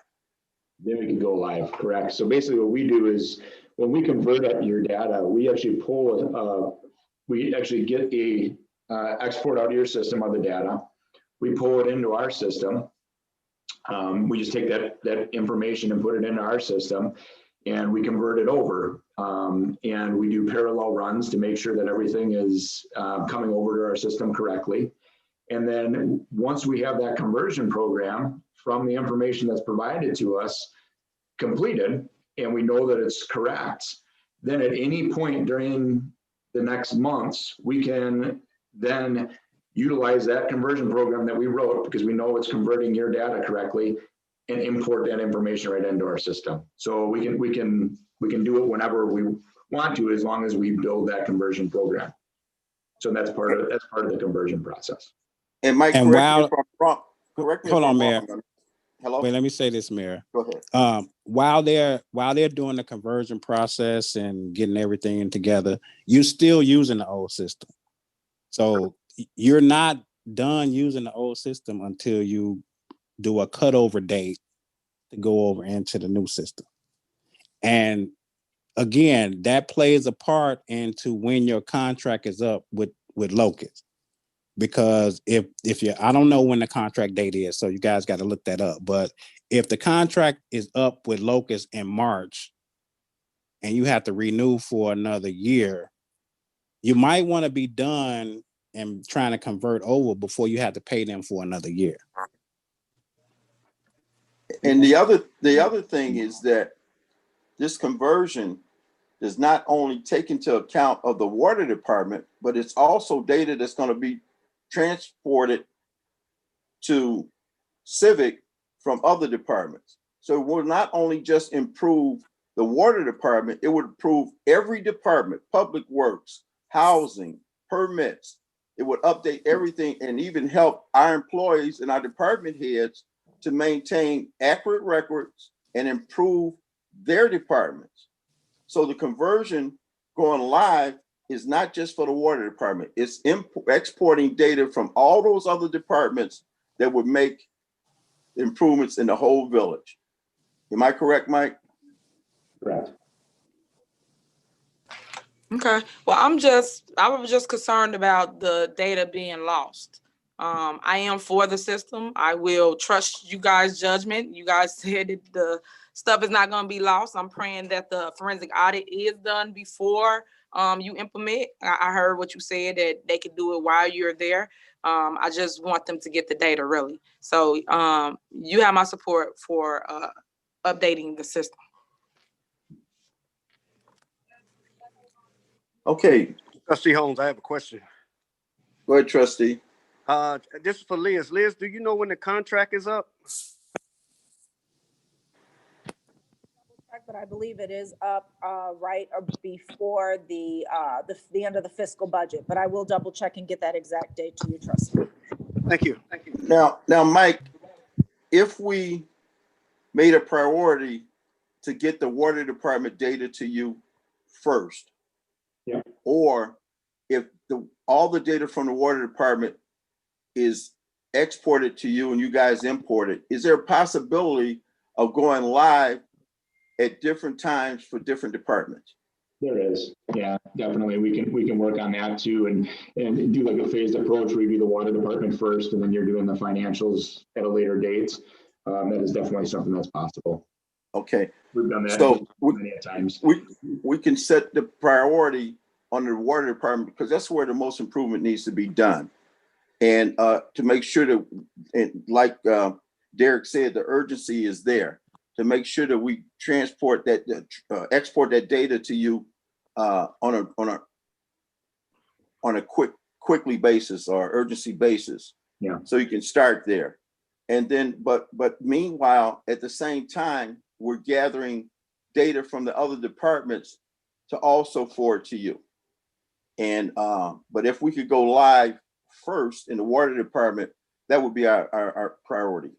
Yeah, we can definitely work with you and try to make that arrangement. Like when I said the 5 to 6 months, it really comes down to just how many contracts we're getting in and how many, Right. how many other municipalities are converting over, and we've already made promises to them, you know. That's not to say that those other communities at some point in time aren't gonna say, hey, we just lost our utility billing clerk. We have to postpone this for a month or 2 months or 3 months or whatever that might be too, where we could have some open slots. So, but as of right now, like I said, we're 5 to 6 months, probably more at that 6-month mark. Yeah. Now, one of the other things I wanted to talk about briefly and not belabor this thing is the customer service. Yeah. From your end. Yeah. What actually is the customer service portion of signing this contract agreement? Yeah, so on our side of things, so basically it's unlimited calls into our office. We use a system called Zoho, but it's a support portal that every single call that gets made or emailed over to us, or they call and talk to Amber, who answers her phones all the time. She ends up putting that information, whether you guys submit it directly to our support portal yourselves, or whether you call us, we put that information and put that ticket into the system. So you know exactly where that you know that's that your call has been recorded and that one of our support staff is going to be getting back in touch with you. And once that call gets answered, we actually put the answers and everything right back into that ticket. So at any point in time during the year, so let's say you're doing budgeting questions, and the next year, you have a budgeting question again, you're like, man, I know that I asked this question last year, right? You can go in there, you can search your notes, search your old tickets, see exactly how that ticket was resolved, who you talked to for that, if you wanted to contact that same support staff member. We have videos within there, so you can do some self-help stuff. So you can actually go on there and do some self-help if you like to do that. I like to do that. I go out to YouTube all the time to figure out how to do things around my house and that sort of thing. That's built right into our software. We know that we have to take care of our clients, and if we take care of our clients, you guys will be long-term customers, and that's what our goal is. Okay, and lastly, what's the average turnaround time? What's the average turnaround time on a request? Yeah, so there's different, right? You have the urgent requests, right? That you're doing utility bills and you can't get your bills out, right? And those calls are going to be obviously done in a lot more urgent manner, right? So we generally say a 2-hour time frame on those. Generally, it's faster than that, but we generally say a 2-hour time frame. Then we have the calls that are like, hey, I just want to get this report out. It's due at the end of the day. Sorry, give me a jingle back by the end of the day. That'd be great. Those are 4 hours, 4 to 6 hour request times, And then we have those that are just like, hey, just want to know if you guys can do this. Get back to me at any point in time. And we do day responses on those. Ms. Scott, may I ask you a question? Ms. Scott, hold on. Trustee, hold on. I got another question for Mike. Mike, and lastly, once the conversion is started, how long do you hold our hand? Yeah. And is there training, if you will, training for our employees there in every department after the conversion starts? Yeah, when the conversion is done, we actually do the training before we actually put you on go live. And then what we do is we actually have somebody with you for those urgent things, for month end, for your first run of utility bills, those types of things. We are there with you to actually get you through those steps. So even though that we might be there and just saying, yeah, it's okay to press go, we want to make sure that you guys have the warm and fuzzies, knowing that there's somebody there to help you if you have any questions. So we do those to the first runs of things, right? Now, after that, then we put you in touch with with our new client people, right? And new client support. And you have a direct person to be able to contact right away after you go live on the system for a couple months. And then after that, then you're just going to our overall support line. Okay, thank you. Trustee Denton? Yes, I wanted to ask Ms. Scott, and looking at my notes, verify that we did agree on this. The $98,950, that's the cost for the upfront, will be covered by capital bonds. Is that correct? No, capital improvement money that we have, and it's specifically only for capital improvements. So it's not money that's coming out of the general fund. Okay. The capital improvement money comes from the state, which is what our senators and our state reps request. Senator Harris requested a list from me in regards to some of the improvements that we needed in the village. And we didn't get as much money that we had expected because of the lack of the funding statewide. But we did receive, and I can't remember the amount of capital improvement money that we did receive, and that's where some of this money will come from. Some of it. I got a question, Mayor. Go ahead.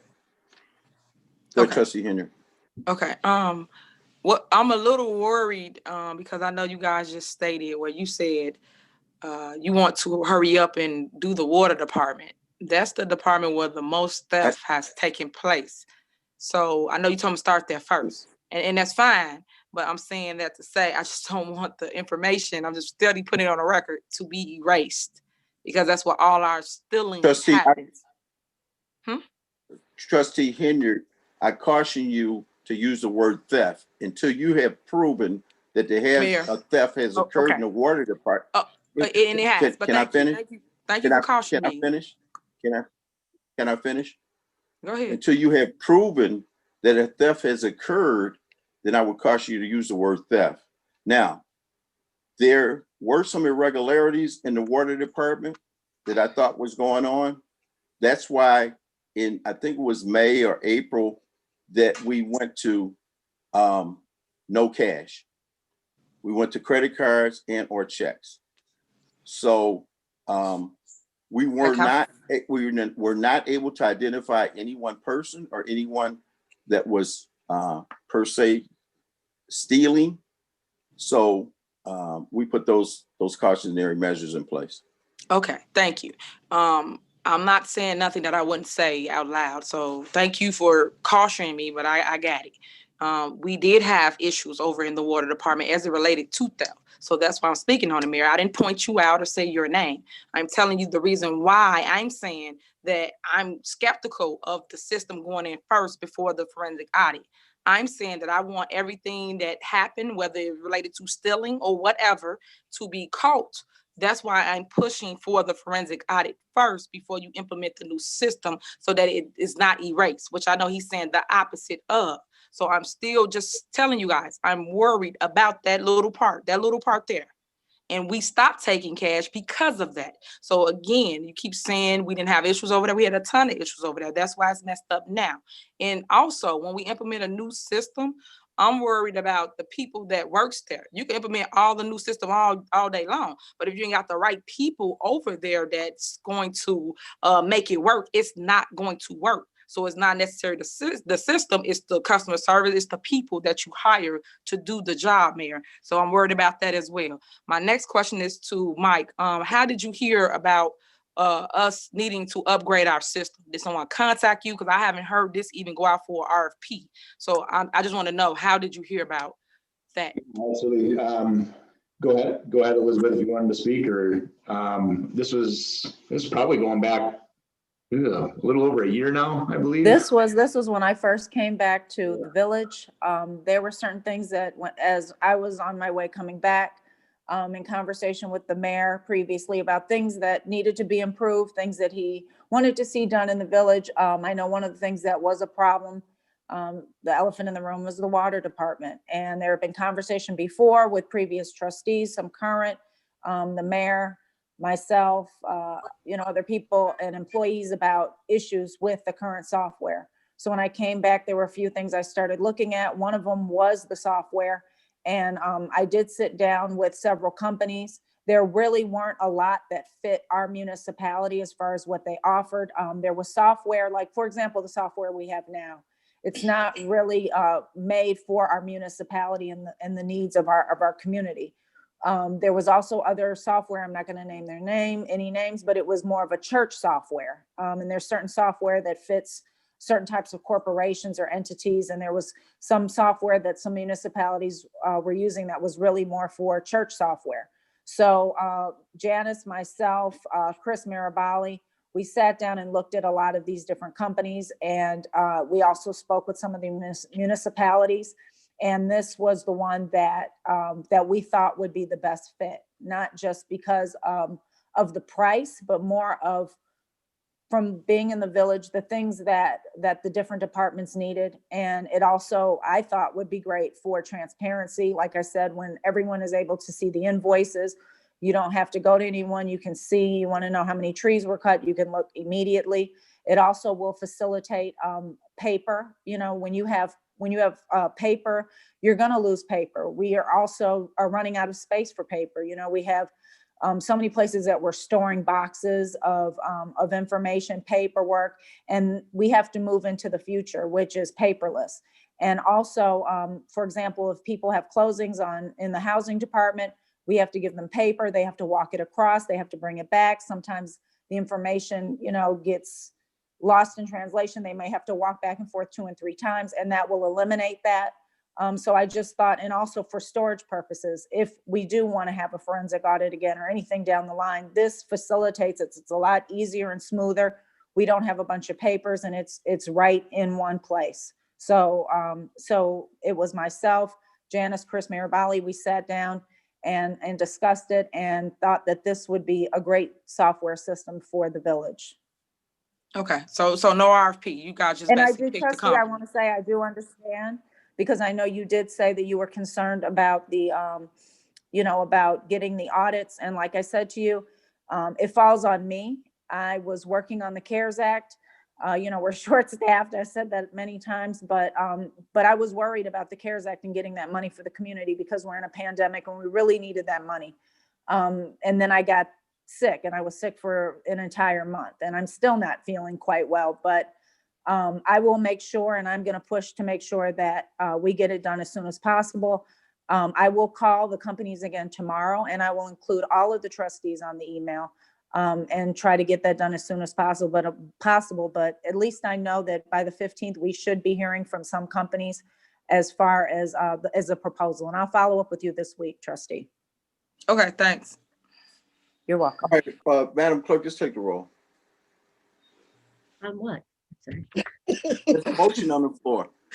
Motion on the floor to approve the purchase of the civic system software in the amount, correct me if I'm wrong, subtotal 98,950, additional support 14,425. Those are the round figures. Motion by trustee Steve, second by trustee Brown. Trustee Denton. Aye. Trustee Steve. Aye. Trustee House. Clerk Dugan, that was a very timely question. Aye.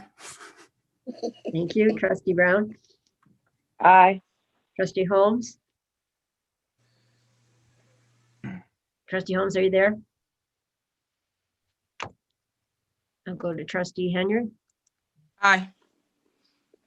And trustee Holmes, there you were. I saw you for a second. There you are again. You're on mute. Trustee Holmes, you need to. Yeah, can you hear me? Yes, I can hear you now. On the Saying motion, how do you vote? Then I would still need that forensic audit. I'm sorry, is that an aye? Yes. Okay. 6 ayes. Motion carries. Okay. Next thing on the agenda is new business. Madam Clerk,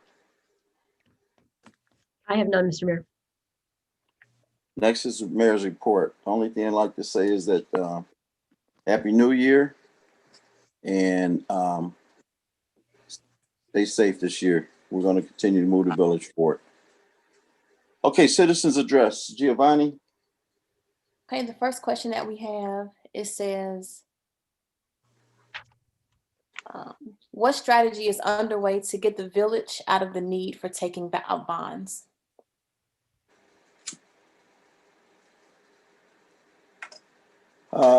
Well, I think the only bond that we have to renew now is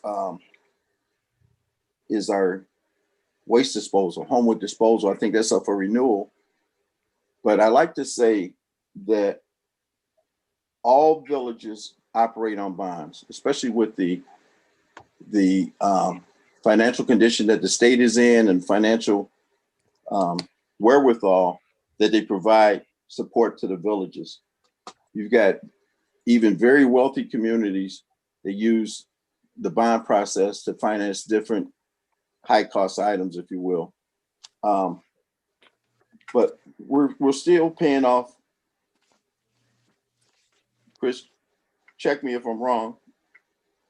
Bonds that were implemented prior to me even coming into office. Yes, we're still paying off the 2009 series bonds.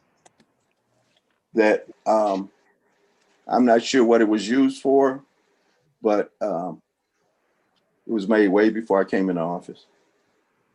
So as we progress, I would venture to say, if we don't have to have bonds to help us out in financial situations, especially high cost situations, then I don't suggest that the board move forward to do that. And as Trustee Holmes mentioned earlier, in regards to the infrastructure, maybe that's something that we may have to look into, even if we did it in phases, to improve our infrastructure, especially our water system infrastructure for the village. Okay. Next question. How much of the housing stock did BP Capital obtain and did the village regain? I think there was approximately 50 houses that BP Capital obtained, and we're in the process now of trying to capture at least 12 to 15 of those houses that they wanted to obtain. We're in negotiations now to recover those houses, and in negotiation for some of those houses that some of the contractors received, to have them pay us for. Okay. Next question. What has the village done to advertise the RFP for the forensic audit? I think that it was put out on the website, but we didn't get any takers. Yes, it was on the website, and I have reached out to 3. I actually reached out to a 4th, but I've only gotten any feedback from 3 so far, and one firm is currently looking. But I did reach out to Sikich as well and Miller Cooper, so I'll be following up with them this week. Thank you. Next question. This is for Trustee Holmes. What happened to the police committee meeting that was promised for December?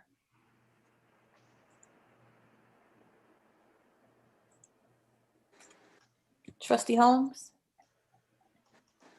I'm sorry, I was on mute. I put that off until after the new year, so that should be coming up just about next week. As soon as I get the schedule, you should have that schedule, and we should be having a committee meeting instead of the committee meeting going with the police meeting. Thank you. Thank you. Next question. How much money did the village receive for COVID relief funds, and how were those funds distributed?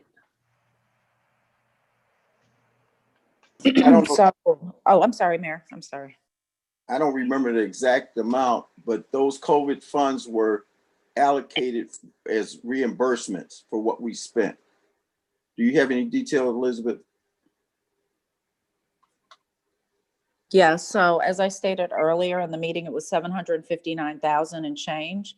And we do have that in a segregated account. It won't be commingled with any funds. We have not touched the money. And like I said, we are in the middle of a pandemic. One of the things that was discussed was just being able to make payroll and to be able to continue to run the village with the lack of, or the the condensed amount of taxes that we're collecting, property taxes and so forth. So as we need that money, if we have to do things like facilitate payroll, it will be used for that. Like I said, I spoke to the county today to confirm we cannot use it for, fixing sidewalks and things of that nature necessarily. It should really try to be used for things like that are necessary to move the village forward. So if there's anything having to do with EMS, certain supplies such as air bottles, payroll, anything like that that is necessary, that is where the money is allowed to be spent. And we do have to keep a ledger of such funds and how we allocate and spend it. And I want to say that initially when the funds were allocated, first of all, I'd like to say that we're number 2 in receiving the highest funds in the county. Secondly, I like to say initially when the funds were allocated, it was primarily for COVID relief reimbursement.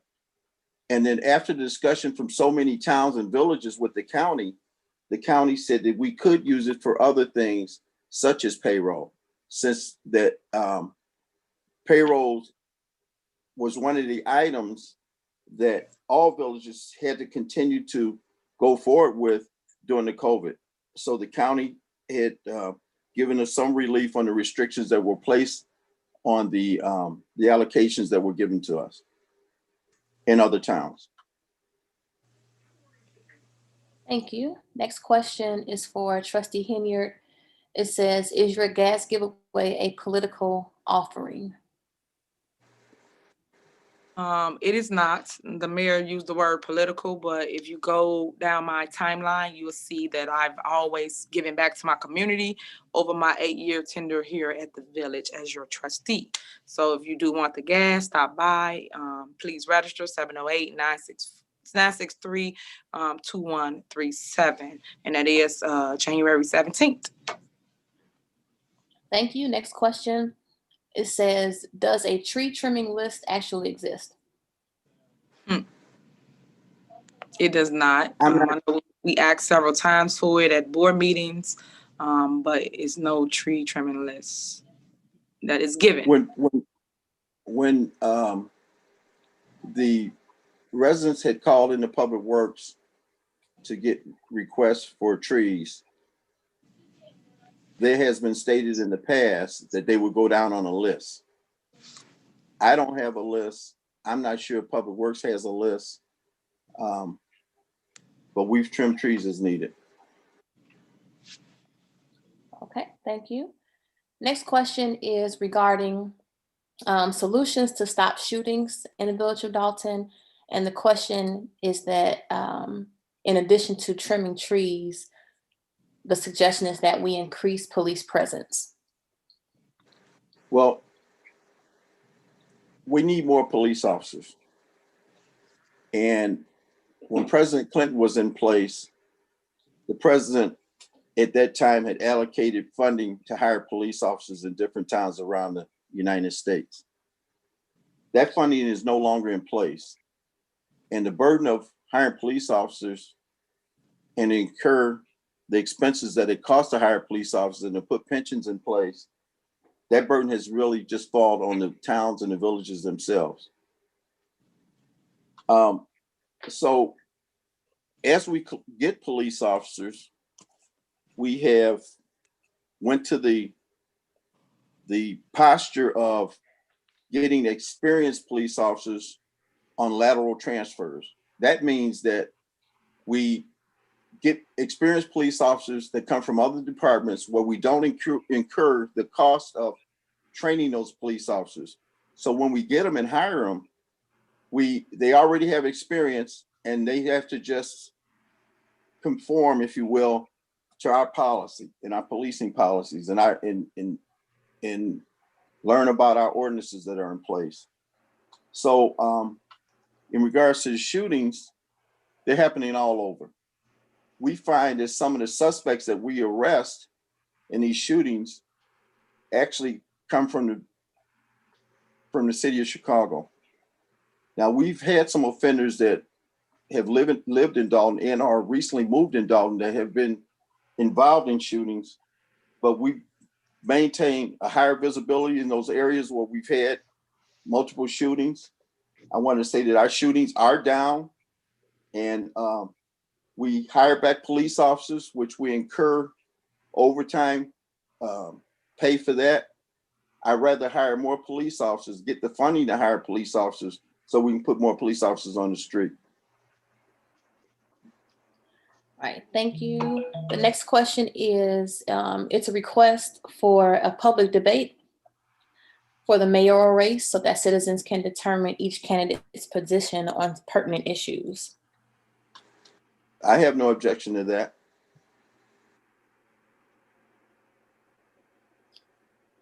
All righty, next question.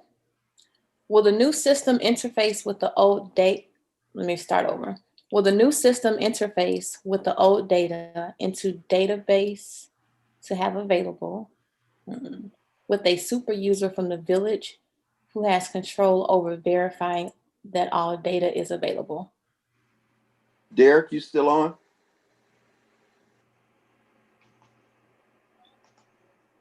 He's I on. think it's Yeah, I'm on. I didn't quite understand that question. Could you say it again? Yes. So it says, will the new system interface with the old data into database to have available? I'm not really sure what that means, but the next portion says, with a super user from the village who has control over verifying all the data is available. Okay, I still don't understand, but what I will say is, like I said before, the data from the old system belongs to the village. So even after the contract expires with the old company, the data from the old system and the old system still exists on the village servers. So the village has possession of the data, and you have access to that data infinitely. The only thing is, once the contract expires, you're not legally allowed to use it for production, and you cannot get technical support. So you still own the data, you still can access it locally because it's locally on your system, but you really can't use it for production purposes. now, Derek, they use the word interface. There's my interpretation of this of interface is that it would be interacting with the old system, and that's not the case.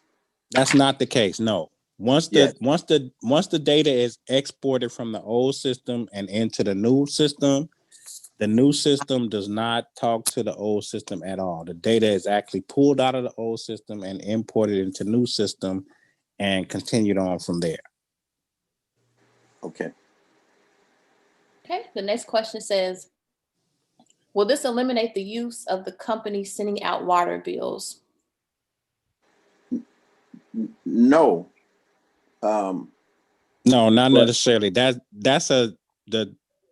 sending out of the water bills is just a separate process to eliminate the village from having to stuff envelopes and send the bills to the mail and process all of the postage and all that. So and as previously said, a customer would have the right to go in and check their bill numerous times, as many times as they want, electronically. Yes, and I think, and Mike, if you're still on, you might verify this, but I think the new system will be able to also email the bills if that's an option, right? It choose to. I think Mike jumped off. Okay, but I think that's a possibility where it can be emailed or whatever. But as far as sending out the bills, that still might be a third party process because it saves the village from having to do all of that. And I think one of the features that he mentioned was the fact that it would notify them when their bill is due, which will in fact cut down on the number of cutoffs and will cut down on the service process of the public works. And I also think I think it says that when they did the presentation, they can send out text messages when your bills due. It's a lot of things that you can access, which makes it easy. And everybody knows I have bills. I get a text message when that bill is due. So this new software will allow that. Ed, I don't think it's necessarily a text message, but it's some type of notification that that the system will be able to do, whether it's email or, but I'm not sure you use the word text. Okay. Yeah, that might be possible. I'm not 100% sure, but the new software does have up-to-date communication technology. And I did want to add that it is with that software, you are able, if someone has an issue, you are able to pull up the information and you can email it to them.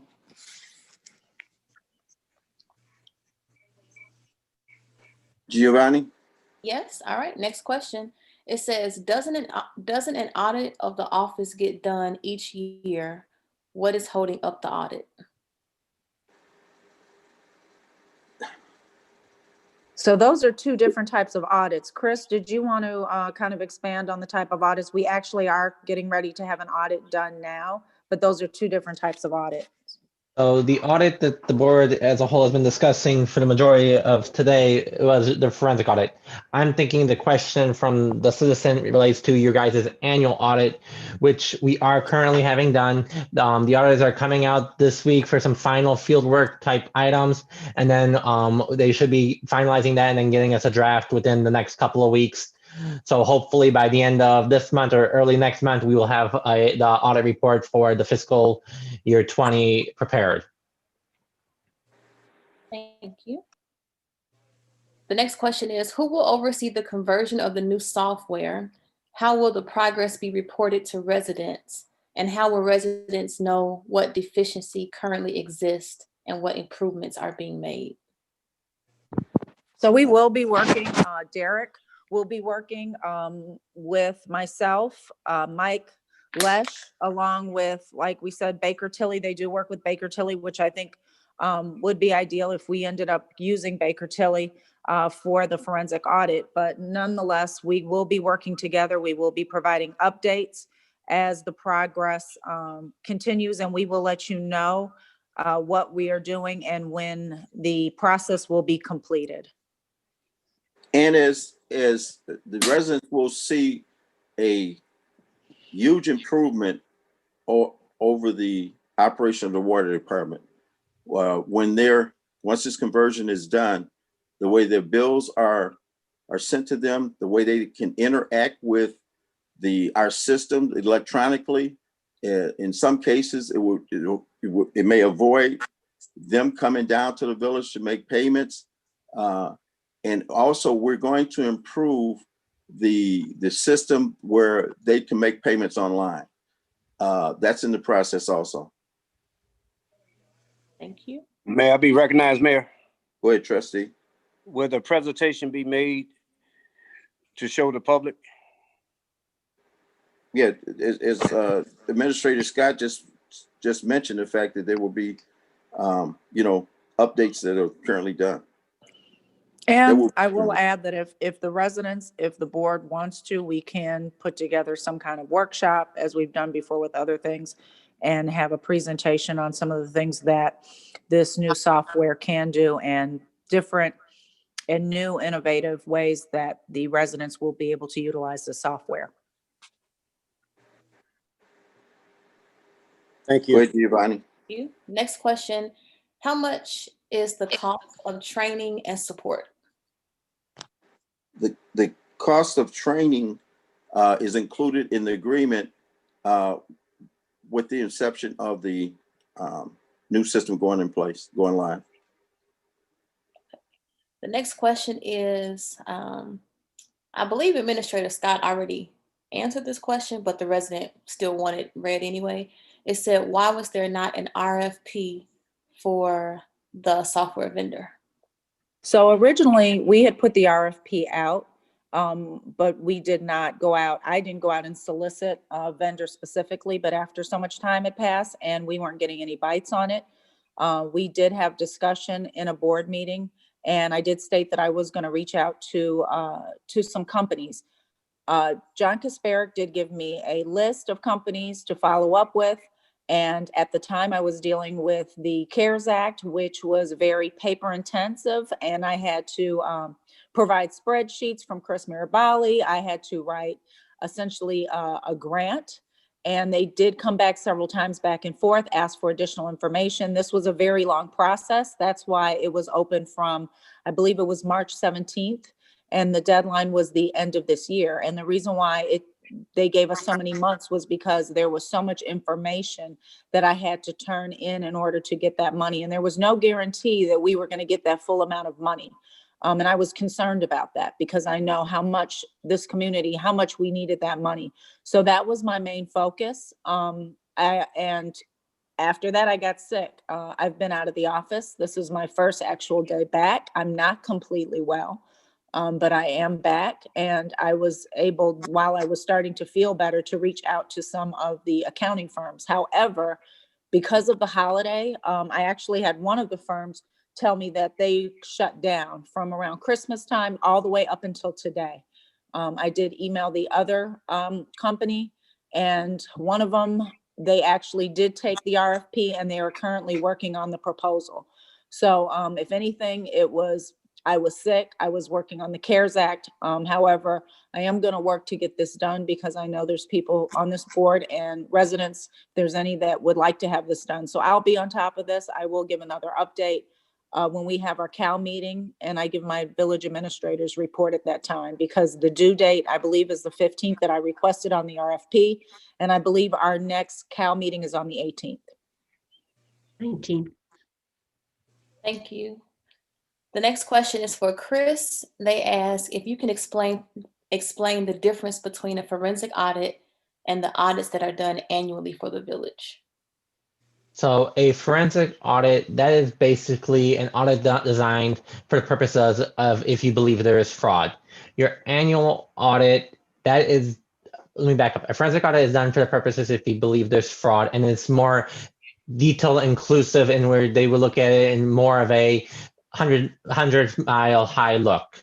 The annual audit, they look at that more at a, let's say, $1,000, 1,000 feet look. They don't look at it every single transaction in extreme detail. They look at it in general to make sure that the financial statements are materially correct. They don't look at it as to say it is 100%, that is the number. They look at it more as, yes, that number looks reasonable. So that's what an annual audit is done for the village. And that is looked at all funds. The forensic audit that the village is contemplating, that they've won out RFP for, is specifically at one section of the village for one purpose. So to look at the water billing and that kind of stuff. Does that answer your question? There's no follow-up question on it. If one does come up, I'll be sure to read that one, but that should be sufficient for now. Thank you. The next question is for Trustee Steve regarding the software. It says that about 50% of the problem with the water department is software related. And the question is, what is the other 50%? That statement was made by the IT person who works intricately, or he works heavily involved in the water department. He said 50% of the problem is the software. Derek Blocker, did I repeat you correctly? Yes. The other 50% is just the fact that the village does not have outside readers on all of the properties, and there's a lot of estimated bills because the meter readers can't get into all the properties or whatever. So that creates issues with estimated bill. So that's another part of the problem. But a lot of the problem with the billing, the current system creates issues that create problems that really shouldn't exist. Okay, thank you. There's another question. It states, what is the purpose of a policy to present bills to the board over $5,000 if the policy is not being followed?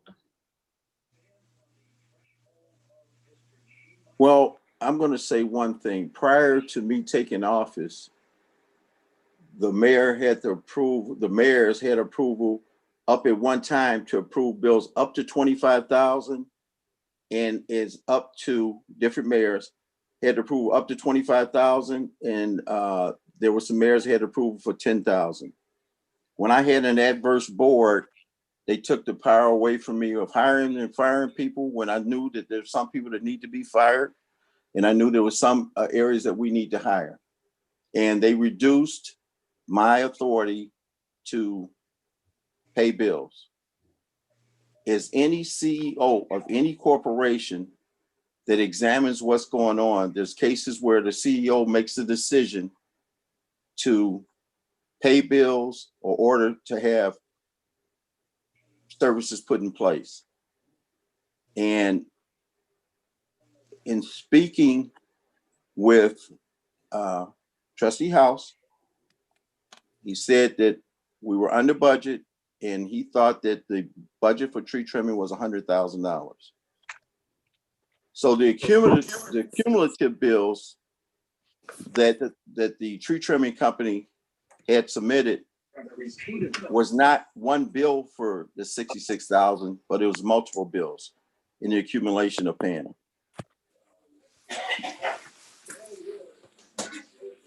Thank you. The next question. Okay, I got something to say to that. Just to clear some stuff up for residents.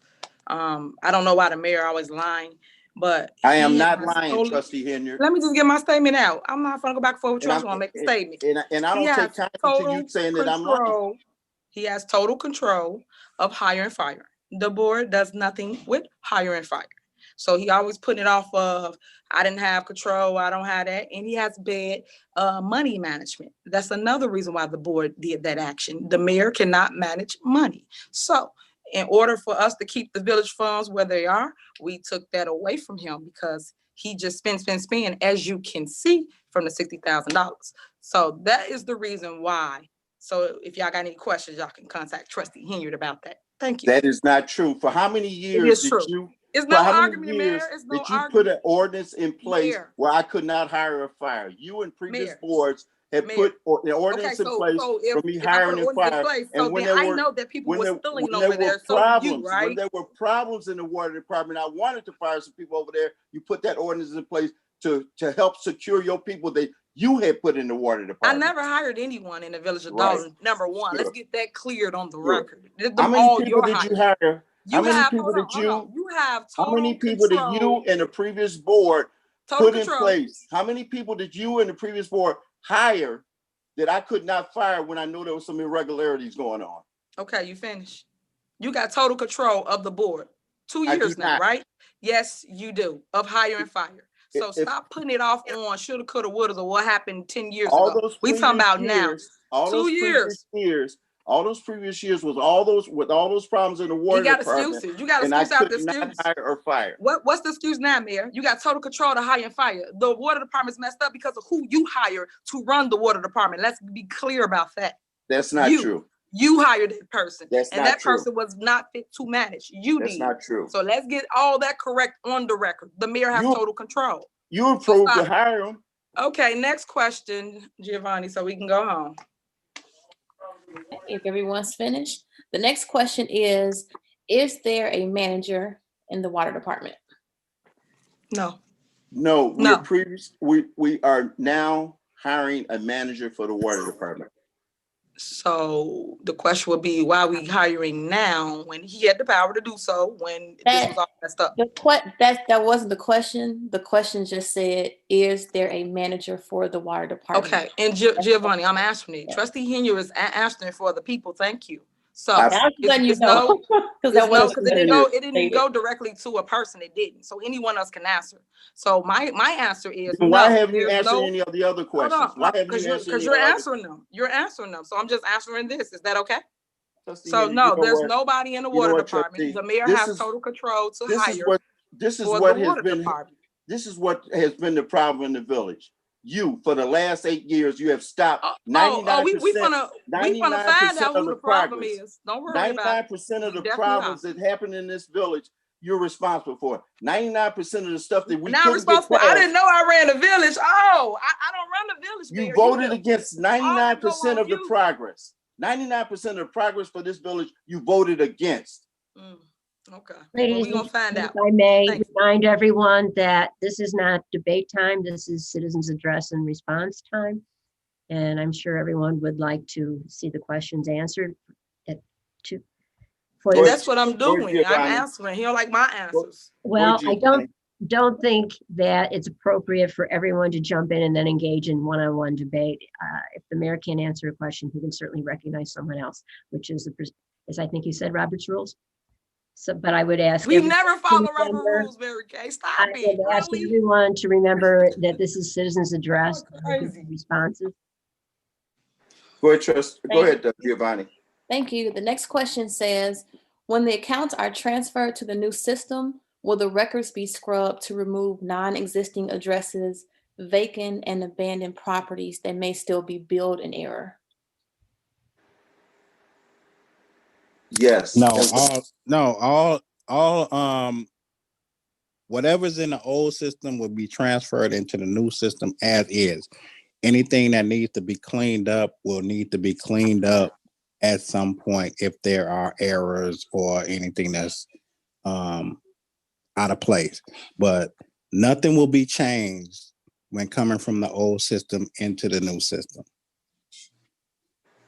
Thank you. The next question says, what did the previous board have to do with the mayor not paying the city of Chicago over $9 million, where we now have a judgment against the village of Dalton?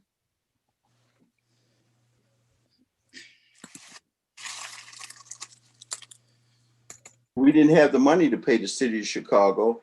And the city of Chicago, we broke our agreement with the city of Chicago because we couldn't pay them. And that's why they put a judgment in place. Thank you. I'll see if there's any more questions. No, that is all. Okay, I'd like to get a motion for adjournment. Motion to adjourn this evening's meeting. Second. It's been motioned and seconded. Roll call. Trustee Denton, Aye. Trustee Steve, Aye. Trustee House, Aye. Trustee Brown, Aye. Trustee Holmes, Aye. Trustee Henry. Aye. Motion carries. Good evening. Good night. Night. Good night, everyone.